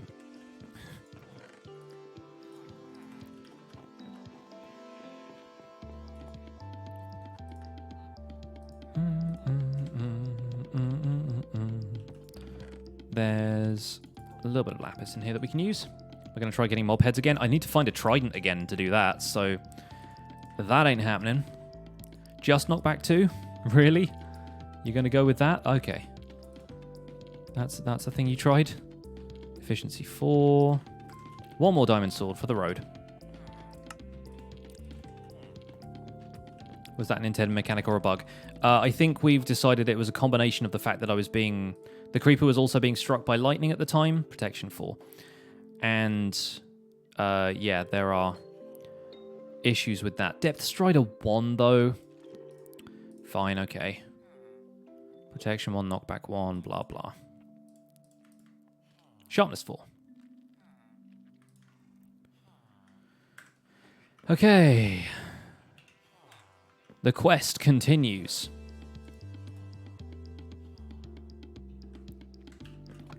Let's go with the mending and feather falling that we wanted before. We don't have...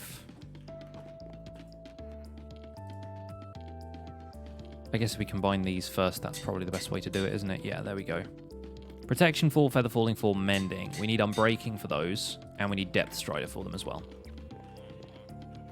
Would I rather fight 2 charged creepers or 3 baby skeletons with speed potion effects?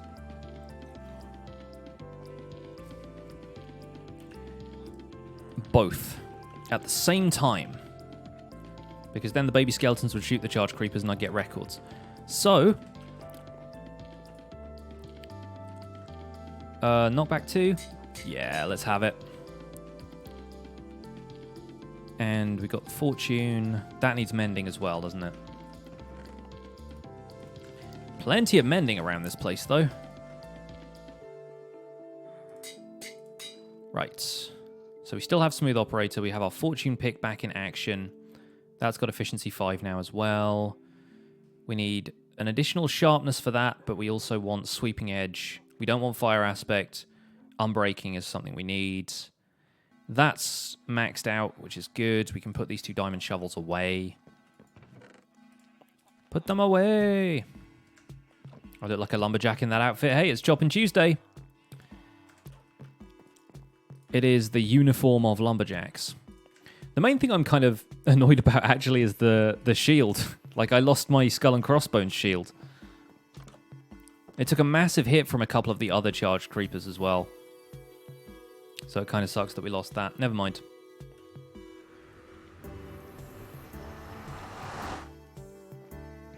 It's Choppin' Tuesday again, Zaron. It is.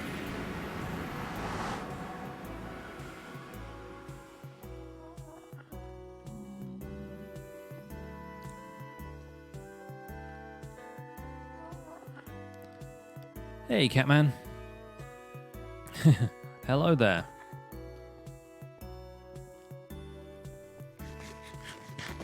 Today it was Pix that got chopped. The chopper has become the choppy. And we dropped some frames at some point as well, so apparently the stream got a bit choppy.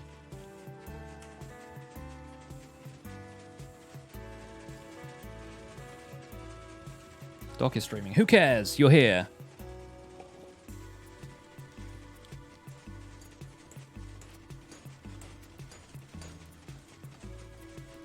I died. I did die, Shane. If you want to go back through the clips, it's about an hour ago now. We were getting mob heads and some stuff happened.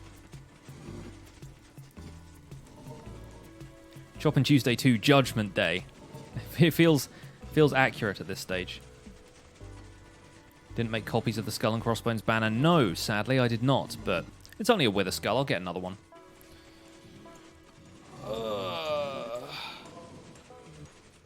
At least I can have a stretch now I'm AFKing.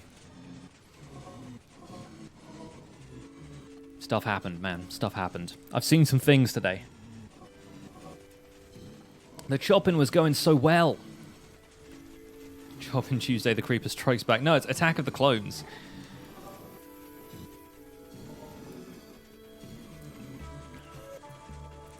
Much as I hate to say it, it was Attack of the Clones. Attack of the Creeps. Attack of the freaking lightning bolts. My voice is amazing. Thank you. I've had it for a while now.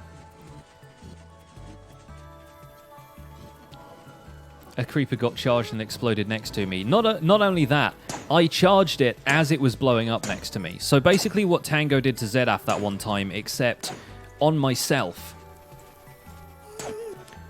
And then the lightning bolt destroyed all of my stuff.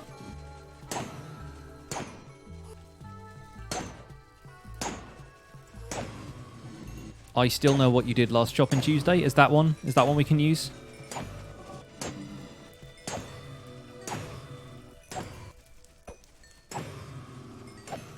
What are your favorite, like, sequel subtitles? Because I feel like there's a whole bunch that we could use for this. I still want to do Choppin' Tuesday 3 Tokyo Drift at some point. But then there's only so many you can go through, like, additional numbers before you just run out of movies that have that many in the series. I still know what you chopped last Tuesday. Nice. That's good, Fry. I like that.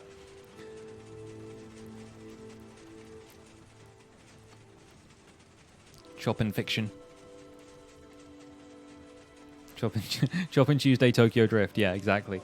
I'm trying to think now. What are the later Terminator movies called? Does Terminator 3 even have, like, a subtitle? Is it, like, Rise of the Machines? Is that the one? Choppin' Tuesday Revolutions.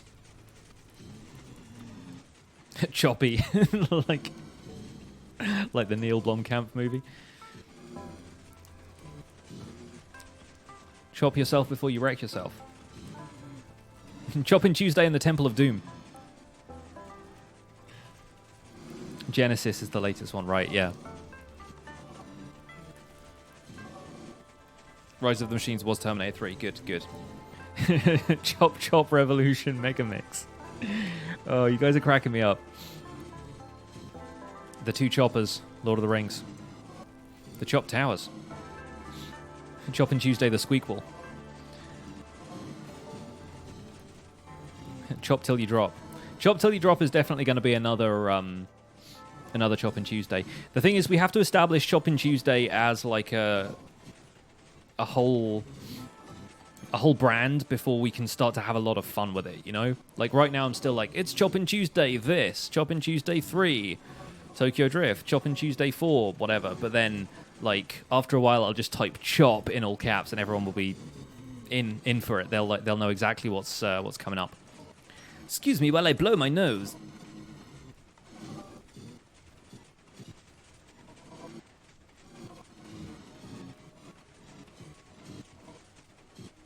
Prisoner of Azkaban, you have to be Harry Chopper. That's the thing. Harry Chopper and the half-enchanted sword or whatever.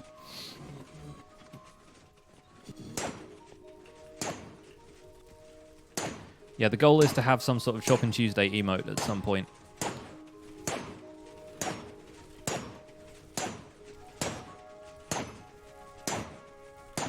Man, I never quite appreciated until now how useful Sweeping Edge is for these farms. Eventually they all die in a group, but it really takes a while.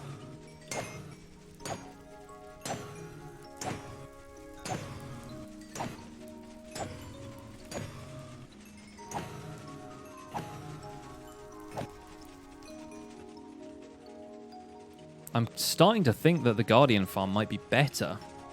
Now that I at least have some protection on my other gear.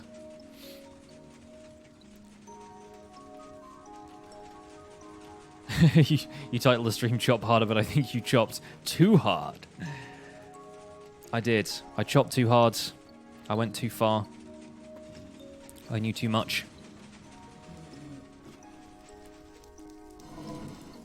Hey, Talisman, so you have missed a lot. Did I get my new gear fixed? That is literally what I'm doing right now.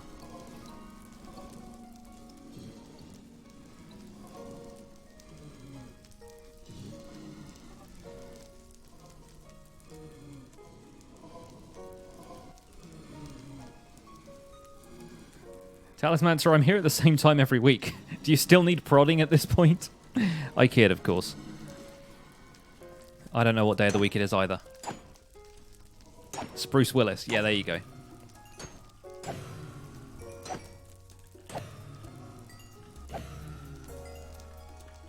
Yippee kayak are the buckets. You need prodding to wake up in the morning. Fair play.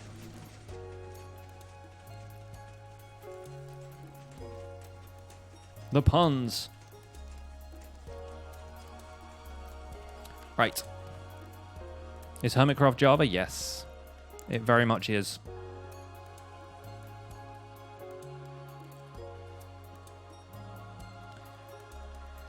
Oh boy.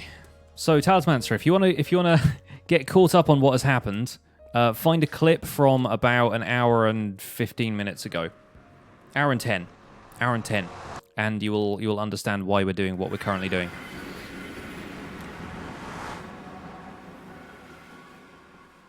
It is a sad clip. It really is. A lot of respectful Fs happening in the chat.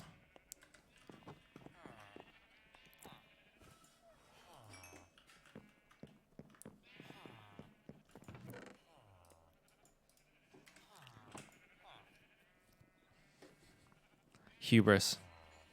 Oh yeah, you can kind of see it there briefly.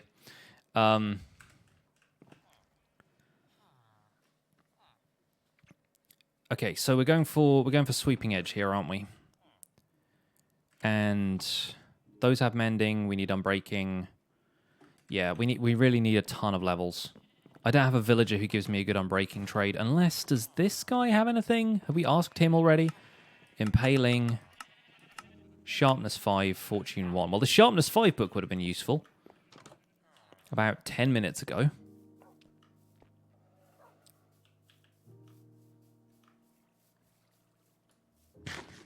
Yeah, that event was possibly the best use of the pixel flip emote.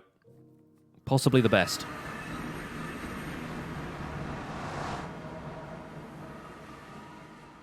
Hermitcraft forever, don't spoil it for them. Hello. Hi. Considering I got blown up and lost all my stuff, things are going remarkably well.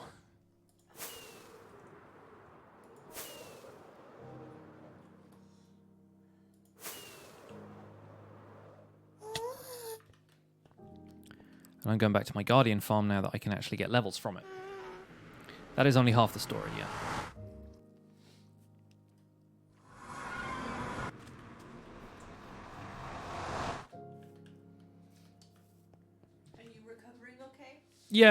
Yeah, there's still a little bit of stuff that needs to happen, but I mostly need to get levels, and I have a lot of stuff set up that's allowing me to get levels, so it's okay. That's good. Yeah.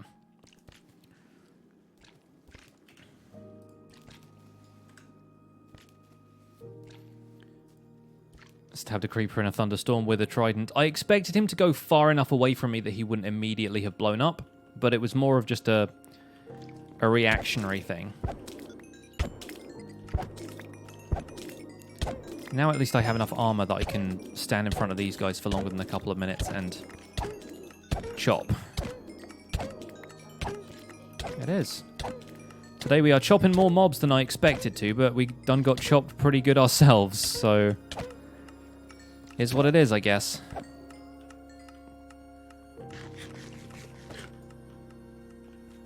Yes, we are now re-equipping. It's good that I got a fair amount of beacon mining in ahead of time, because what I really wanted to do today was get a lot of stone. And I've done that, and then I died. There you go. I've decided. Hi down there. Just like down here. Sitting on the floor. I've decided that Choppin Tuesday needs to become a thing so that, like, eventually I can just write, like, the words chop in all caps, and then people will know, like, what's happening. So, like, we're starting off with Choppin Tuesday 2, Chop Harder. Tokyo Drift is probably going to be the next one, because that's the threequel everybody knows. And it's just absurd. But then, like, all of the sequel names need to come out, and then after a while I can just be like, you know, chop chop, and then people will be like, oh, okay, it's like resource gathering stream day, whatever. Just, it's the brand. The brand grows. Good that you have a Guardian farm. Yeah, good that I have a Guardian farm. Bad that I don't have sweeping edge yet. Because this is taking more chops than I would like. But hey, I have 30 levels again now, so that's a thing. I occasionally need to take a break to eat something. I have a Guardian farm, I have a Blaze farm. I got less XP than I expected to get from all of my furnaces and stuff. Oh, and my particles aren't set to minimal anymore. That's a concern, isn't it? My brand. Yeah, my brand. Look at me with your special chop. I had to explain that to you ages ago. I was like, I can't remember who was making that joke, and you were like, "What is happening?" Because I was cracking up, and you had no idea. Yeah, I think it was a Achievement Hunter video, wasn't it? Oh, maybe. Yeah. And then I had to show you. I had to find the video. Yeah, because I'd never seen that advert because it's a very American one. Excuse me. Have I done some good noms? What does that mean? Like have I eaten well? Yeah, I ate some salsa. Beethoven! We only allow Choppin on Choppin Tuesday. There we go. The death message will remain in the chat.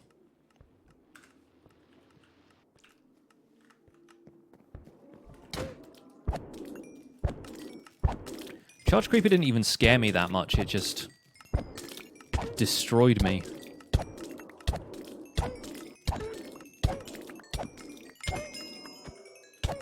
The funny thing is as well, if I hadn't even done anything about that creeper, the explosion probably would have done a ton of damage, but it wouldn't have killed me. Because we're still on normal. Like, we're still playing on normal difficulty. And even if it had blown me up, all of my stuff would still be there. What's worth, Screaming Death Bats or Spiky Laserfish? Spiky Laserfish, probably. They probably win out.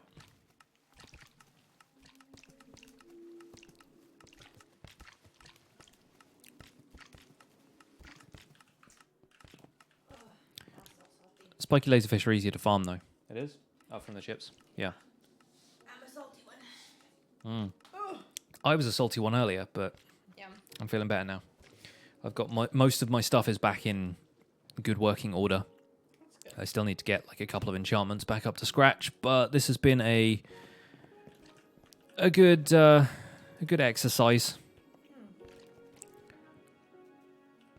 Definitely going to be a good lesson for Survival Guide. I think we might even round out the week with like, hey, I died in really stupid fashion. Here is how I recovered from that. Because a couple of people have asked in the comments, like, can you go into detail about how you recover from losing all your gear? And that's not a bad suggestion, really, because 102 episodes in, I feel like we should probably cover, like, hey, here's what happens when you die in Minecraft. And I will try and use some clips from this stream if they're good enough quality, but occasionally some of the stuff comes through and it's... I mean, I stream in 720p, so it's not going to be as big as my usual footage, but I can probably picture it or something, and it'll work out. I think it's a good lesson. I think it's something that we can actually do something with. The reason I don't put trapdoors behind myself is that sometimes they do enough damage to me that I want to make a quick escape, and I don't have the Guardians falling onto enchantment tables so that they can't laser me. I would set that up now, but this whole system is now like in place to the extent where messing with it too much is going to be a bit of a pain. So yeah, right now I kind of figured I would just leave it the way it is and duck behind the pillars every now and again. I also think standing this close means that some of the Guardians can't spawn because we're too close to the spawnable space. I think that's how Guardian spawning works in Java. Yes, let's all share that clip in the chat. Revel in my death.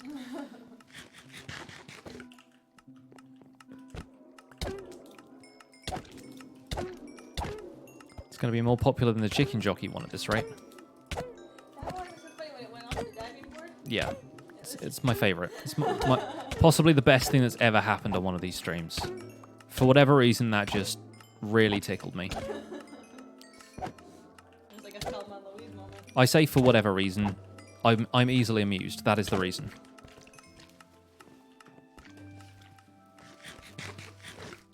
It wasn't even a noob moment. That's the thing. I was throwing a trident at a charged creeper. It's possibly like not exactly a noob thing to do.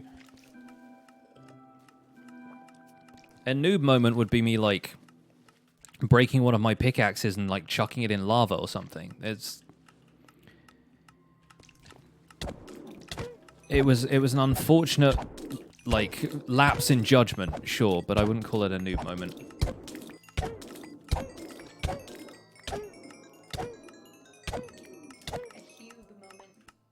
A hube moment, yes. The hubris was real.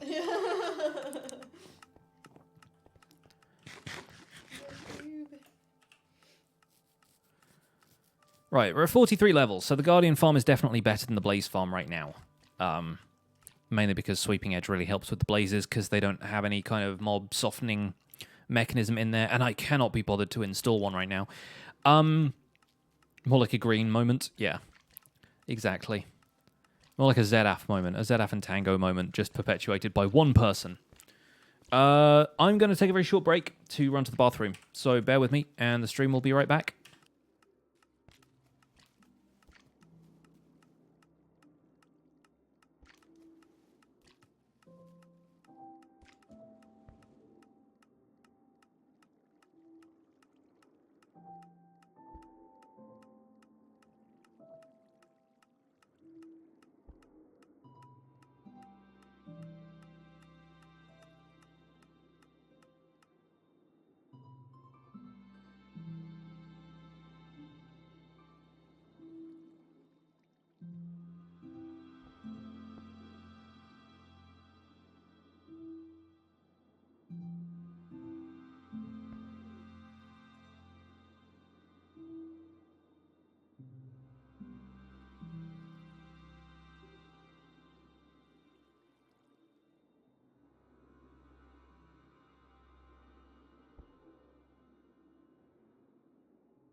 Hey, we're back.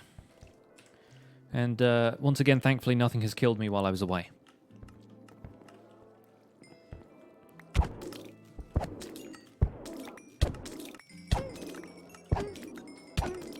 I think some of these Guardians have just been dying from entity cramming. The water tends to push them all into one place. But hey, 45 levels, not too bad. I think now is probably the time to go and try some enchanting. Chopping Tuesday is back online. It's now Chanting Tuesday. As in, chanting all the things I can. Chanting Tuesday, the cultist's favourite.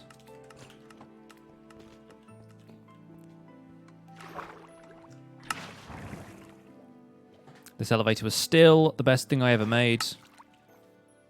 Aside from crafting some ladders.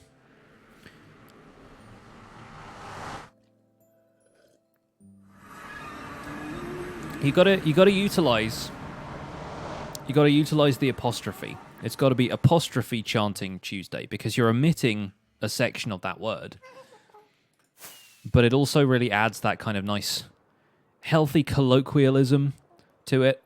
Like you'll notice we dropped the G off of Choppin. Choppin apostrophe Tuesday. That's how you brand stuff.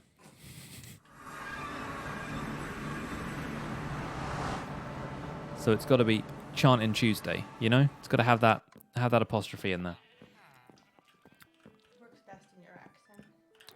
It does. Which is fair enough because you're the one who has it. Don't look at this. What? There's the death message on the screen saying I'd been blown up by a creeper is still there. I'm like, don't look. Fire protection, knockback, blah blah. Sword, sharpness, go. Good. Good, and something we can actually use. Bane of Arthropods? Nope, more like Bane of my life. Depth Strider 1. Oh, I really want Depth Strider 3. Maybe if I make some more boots. Just using up all my diamonds, but who cares? I wasn't using them for anything anyway. Protection 4. Just Protection 4. Okay, good. Power 3, blah, blah. What else do we need at this point? Bow has Power 4, Unbreaking 3, Infinity. Can't have Mending. Punch 2. Don't really care. What else did I have on the bow before? I think we had Punch. I don't want Flame. I think we had Punch. I think we might have had Punch there. And yeah, we'll have Power 5 eventually, but I'm not too worried about that side of things. Make another set of boots. It's only 4 diamonds. Feather Falling 4. Blast Protection 4. Okay, sure. We'll, we do this? Yes. Okay, that works. I already have Feather Falling 4 on these boots, but it's good to have a backup. Bane of Arthropods sounds like a Spider-Man villain. Feather Falling 1. Ugh. Really don't want any of this. I think what we're going to do is enchant some other tools, like this iron pickaxe. Efficiency 3. Sounds good. In fact, we'll probably just put efficiency 2 on that. Conserve levels. Smite 4. Impaling efficiency. Not so enthusiastic about any of those choices. Today is the day that Pix regrets letting me near his Nightbot commands. That's every day, Talismancer. That's every day. Unbreaking 3 on a diamond shovel. Perfect. Punch 1 for 30 levels. No, thank you. Just dropped an entire dish of carrot salad on the carpet. Oh, I'm sorry. Then we are having the same type of day. Fortune 3 on a shovel. Nope. Enchant a stick. You can't. Not in an enchantment table. You can't do it naturally like that. If you enchant a hoe, I gave it Unbreaking 3 last time.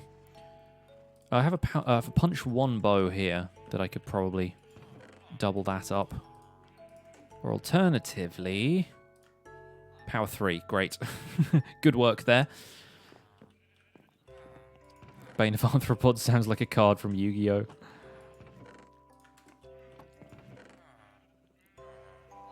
Is there anything else I could enchant that would be better than this?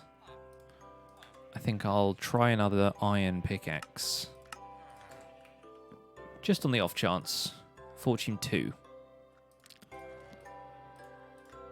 Loyalty, Aqua Affinity, Unbreaking 1. I mean, Unbreaking 1 is almost worth going for at this point. Unbreaking 3 on another shovel. Silk Touch. Bingo. Backup Silk Touch shovel. Now we're talking. Fire aspect, knockback. Okay, now we're in combination territory. So let's go with that. Sharpness 5. And there goes the anvil. It's okay, I have iron blocks. That's not a problem.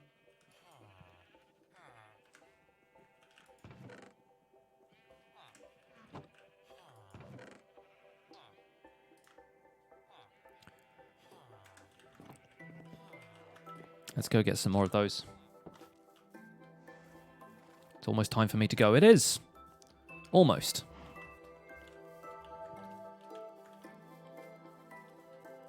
Should probably take a sneaky look at who is streaming on Twitch right now. See who we can raid. Is there any reason I have iron ore in that chest? I don't know. Saving it for a rainy day.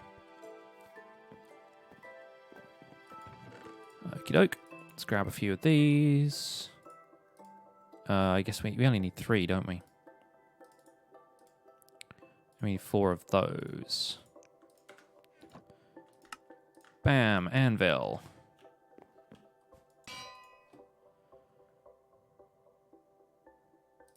Is that way around? Yes. Some more protection and feather falling boots. We can put that back in the farmhouse by the enchantment table. I need to put mending on the helmet and the leggings. Yeah.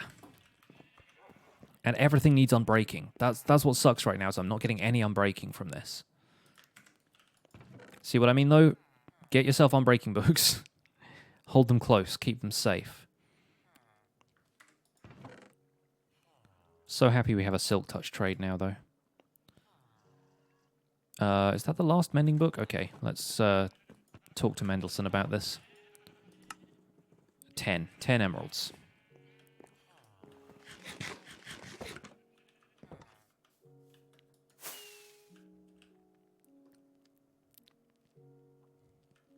Going to be around less over the next 12 weeks or so as life is getting in the way of social duties. Yeah, no worries, Talismancer, it's all good. Paranor is usually around, and I will probably appoint a couple of other mods if necessary. I'm not here to do that. I am here to get emeralds, and that's it.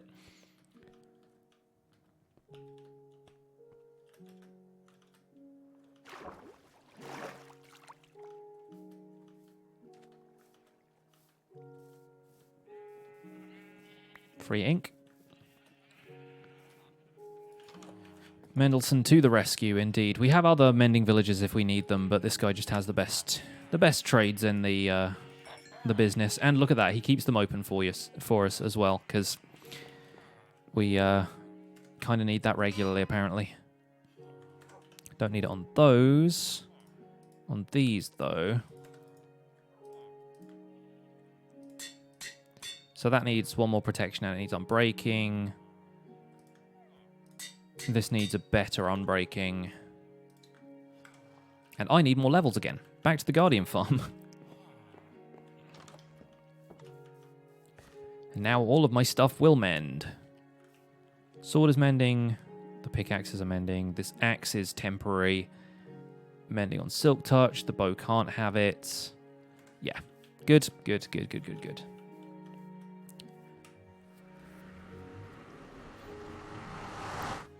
So much wheat, I know. It's been very useful when I've needed to breed up the cows, but that is a relatively rare occurrence these days. Mostly because I've been eating fish from the Guardian farm.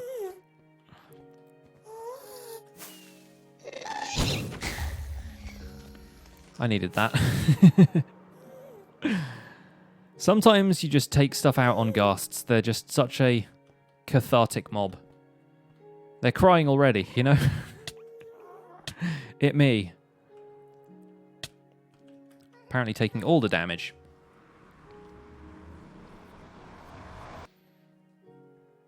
Ghasts are an easy target. They're all big and floaty.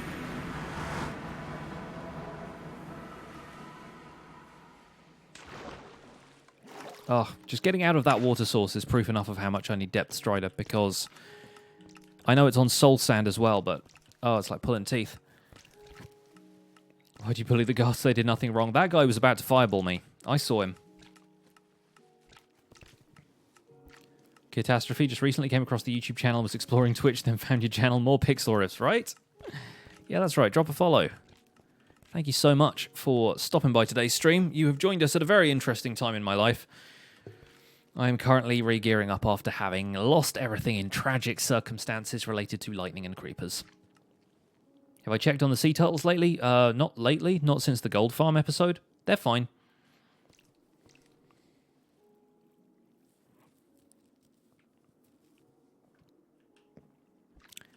The fish are out. The fish are here. We're after Sweeping Edge, we're after Depth Strider, and we're after Unbreaking for everything.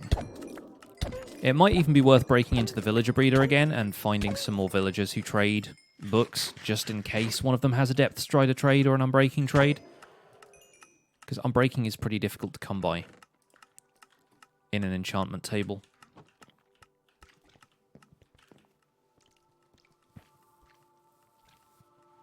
Lightning and Creepers is a nice mix. It is.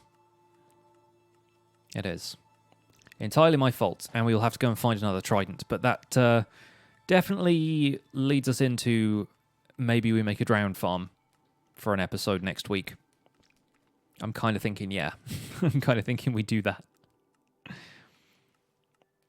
Unbreaking 3 Villager is a must because it goes on everything. Yeah, I know. That's the thing. Like, Unbreaking 3 is just the universal enchantment, basically. Oh dear, that clip. I know, right? Yeah, that one's going to live in infamy, I think. I am right here. I'm just sitting quietly. You're just off camera. Just hanging out. Yeah. I can turn your microphone up if you like. Hello. I'm here. That wasn't my hand. Let's put...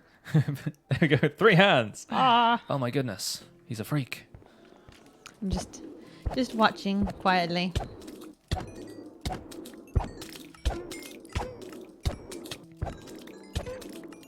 Is Minecraft Java Edition basically the PC edition? I mean, kind of, yeah. I feel like Bedrock Windows 10 players might have something to say about that, but...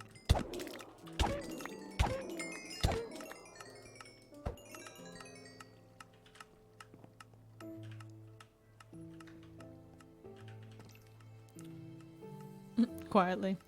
Yeah, no, I'm just having a mellow day, a low-key day. So, I can be quiet, despite It happens. common misconceptions and accurate conceptions sometimes. I am, yeah, often quite loud. But It's Choppin' Tuesday and the axe is only temporary. Yes, it's going to be eventually replaced with something else. Although I might combine it with something and make it a super efficient chopper. The Axe of Champions. I do have the mushroom chopper though, which is also a very good tool to have.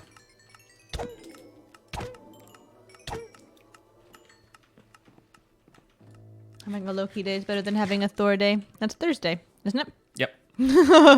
That's soon. It's Tuesday today. What's the fastest way, most efficient way of getting mending books? Probably AFK fishing, if you're talking about your own like time spent in game. But the most reliable way of getting mending books is villager breeding, because then you have a villager and you get them forever until 1.14. Still not quite sure how that's going to work out, but it's like Joel was saying on the podcast. If you aren't really into villager trading mechanics, get used to AFK fishing for all of your stuff. What is my take on the W40K? I have no idea what that is. Is that a Warhammer thing? Yeah, I was going to say, the only thing I can think of with that initials is Warhammer I've 40,000. never really looked into Warhammer enough to know what the deal is with any of it or to have a take on it. It exists. Cool. That's the one that's all like, blood for the blood god, skulls for the skull guy. Is that what that's from? Yeah, I think so. It's a Warhammer thing, right? I have no idea. I've only helped friends paint the little doodads occasionally. You've done the doodads? Because I enjoy painting. So I'll I'll be like, I'll paint your miniatures with the little detail work. I find it entertaining, but that was a long time ago. Some people like doing that stuff for like therapeutic things. Oh yeah, it's super relaxing and kind of focusing and centering. But yeah, then they were like, "This is what we do to play." I was like, "I don't know or care. I don't want to know this information. It's too much." Much. If I was expected to have a take on it, I was expecting there to be some sort of controversy involved. Apparently, that's just like, do you like it or not? I'm like, yeah, I'm indifferent because I know nothing of it. He knows nothing of the crunch. This sword needs mending.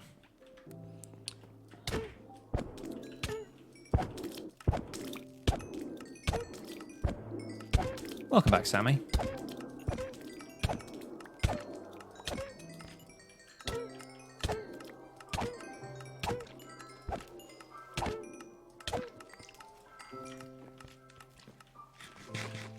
Is that my wife? That is my wife.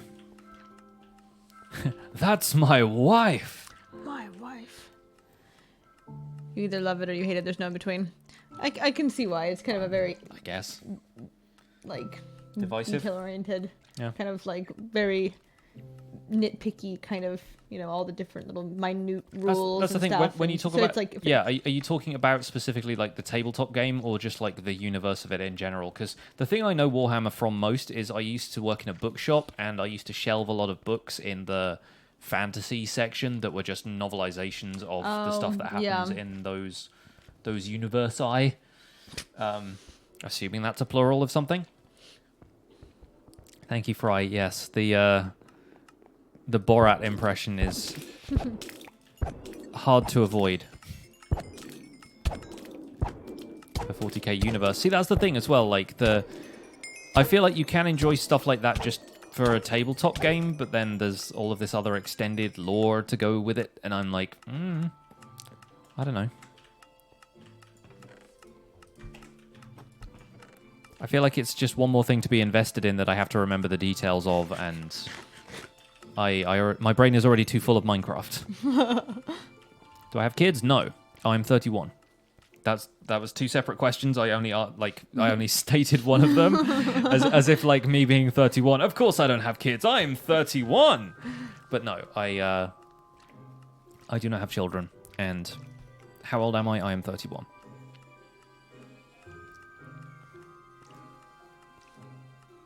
Birthday was good. It was also chill. Yeah. We had some very good food. Lots of food. We got some new perspective on broccoli. It was dope. Yeah. I should clarify that dope was not involved in the cooking of the broccoli. That was not like not a drug reference. I'm saying it was good. Which dope is possibly not. I don't know. Stay in school, kids.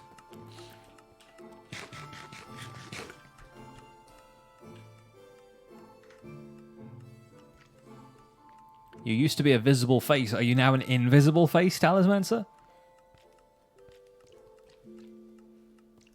Thank you for the belated birthday wishes, Bexy. That's nice. Broccoli is gross. Oh, out of my chat. Heresy. I feel like everything can be good if you just prepare it in an interesting way. You know what I mean? Everything has the potential to be tasty. This broccoli. But that's just me. I like food. The thing about broccoli is if people boil it, then it just becomes horrible and mushy, and it's not good. If you fry it, roast it, barbecue it, as we found out the other day, if you grill it, yeah, real good. Super good. Barbecue broccoli with, they called them crunchy capers. I think they were just like fried capers. There was capers in there. Yeah, yes. there were capers, yogurt, and garlic. Like raw garlic. Woo! So good. Yeah. I know barbecue is not supposed to be a verb, but it was like barbecue broccoli, so... Yeah, it's It's grilled. like grilled. It wasn't like covered in sauce. It was cooked on a barbecue grill. Yeah. Not like a... Yeah. So it was kind of broccoli... Not covered in A1 steak Yeah. sauce. It was like it had been like lightly roasted, so it was still like a little bit crunchy, but like cooked and just infused with that natural kind of charcoal-y flavor that was just really, really good. Spinach is only good uncooked. Spinach is nice uncooked, but then you get like a sagaloo. Woo! Yeah. That's good. It all depends on the preparation of what it's Spinach. with. If you just have like a plate of boiled spinach on its own, Oh no. good. Then it gets really stringy and kind of slimy and it's very unpleasant. But like sagaloo, however they prepare that at the local Indian restaurant or any Indian restaurant really. I don't know what type of how long they cook it for, you know, what type of oils and seasonings they use, but sagaloo is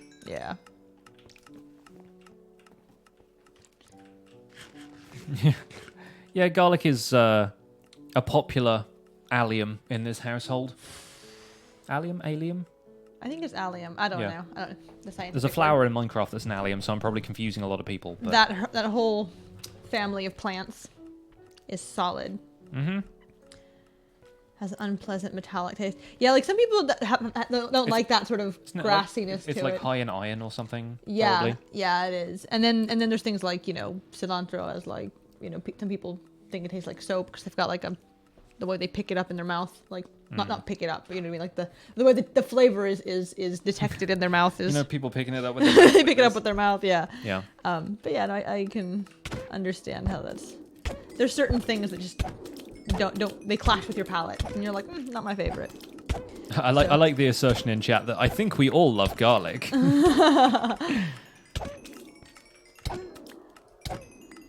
Show my face. Why are you hiding? Because where the camera's at means I would have to like literally put my face against, like, it's a little awkward. So I'm sitting at like a normal human distance. I also Like, I also like the idea that you're hiding your face, as though the shame. Why are you hiding Yeah. your face? yeah, no, it's just where the webcam's situated right now. All right, let's kill these guardians and then let's go and try and enchant some more stuff, and then we'll probably have to wrap up the stream regardless of whether or not I get Sweeping Edge and Unbreaking, but I think Sweeping Edge isn't too bad if we're continuing to use the Guardian farm for XP. I'll probably have to get a couple of books off camera anyway.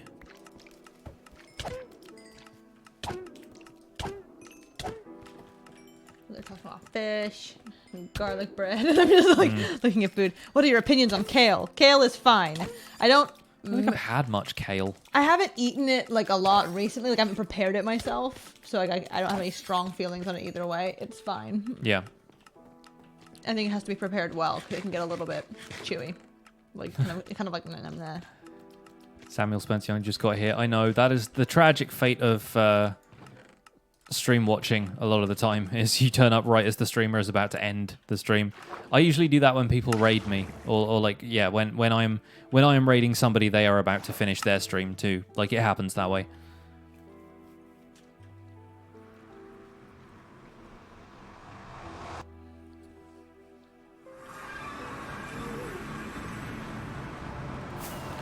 But I think we are just about there. The tools don't feel quite broken in yet, but they will. In time, they will. Yeah, every time you come on the stream, they're always talking about food, apparently. We talk about food quite a lot on this stream anyway, so it's kind of the way it goes. There are certain people in the chat who do like to talk about what they're eating, and what they're eating usually sounds pretty good.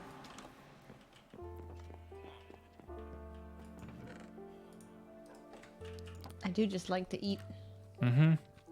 Eating in general is recommended. I always wish I had a bigger appetite. Like I feel like I fill up kind of quick. I'm a fairly small person, so I'm like I wish I could eat more to like just enjoy the experience of eating more. But efficiency, unbreaking I 2. enjoy what I can fit in my belly. Any unbreaking, we get it at this point. Sharpness 1. Knockback 2. We already have knockback on the sword. That's no good. Protection 1, sure. And protection 3, unbreaking 1. Good. Should I set up an enchantment table at the farm? Probably, yeah. Sharpness 4, we don't need. Power 1, I don't want. I'll hiccup you right now. Sorry. See if I can enchant something else just with a low-level thing. Let's put a low-level enchant on a fishing rod. Unbreaking 1, sure. Wish I had that on all of my other equipment. Efficiency 4, I guess. There's knockback on that as well. Impaling, fire protection, and smite. Nope, but sure, smite 1. Protection 3, I kind of want. But I'll get protection 2. Nope, looks like we are not getting ourselves sweeping edge. I think I'll probably have to enchant a sword with it. I'll have to cycle through until we get a sword. Well, there we go. Some of that was a waste, some of it was okay. And let's face it, I've got the books, so I don't need to worry too much about the rest of this. You know, I've still got like nearly 2 stacks of books in there, and I can buy bookshelves from the librarians and so forth. Right, we're clawing it back, folks. We're clawing it back, but I think... Why am I going into third person? You can clearly see me on the stream. I think we're going to call it there. I think we've been streaming for about 4 hours now. I think it is high time that we wrap the stream up and find somebody out there in the community to raid. And, oh, okay, my brother-in-law Rob is streaming. Like, normally we'd raid somebody else who is streaming Minecraft, but if you guys are into Terraria, if you're interested in watching a little bit of Terraria, my brother-in-law is streaming right now, and I think we would make his day by dropping a raid on him. So, we're going to be raiding Ask Rob. Don't forget to use your Pixel Hype emotes and the hashtag Pixel Raid. Show some love over on his stream. And wow, everyone's joining the raid. Fantastic stuff. Thank you guys so much for being here. Drop a follow over on Rob's stream if you enjoy what you see. He streams for the charity Extra Life as well, so I think there's a way of like donating through his stream to charity and stuff like that if you guys feel like doing that. Just show up, show some support, and I will see you guys on Thursday, where hopefully I should have all of my equipment back. In the meantime, take care. My name's been Pixel Riffs, and I'll see you guys soon. Bye for now. Bye.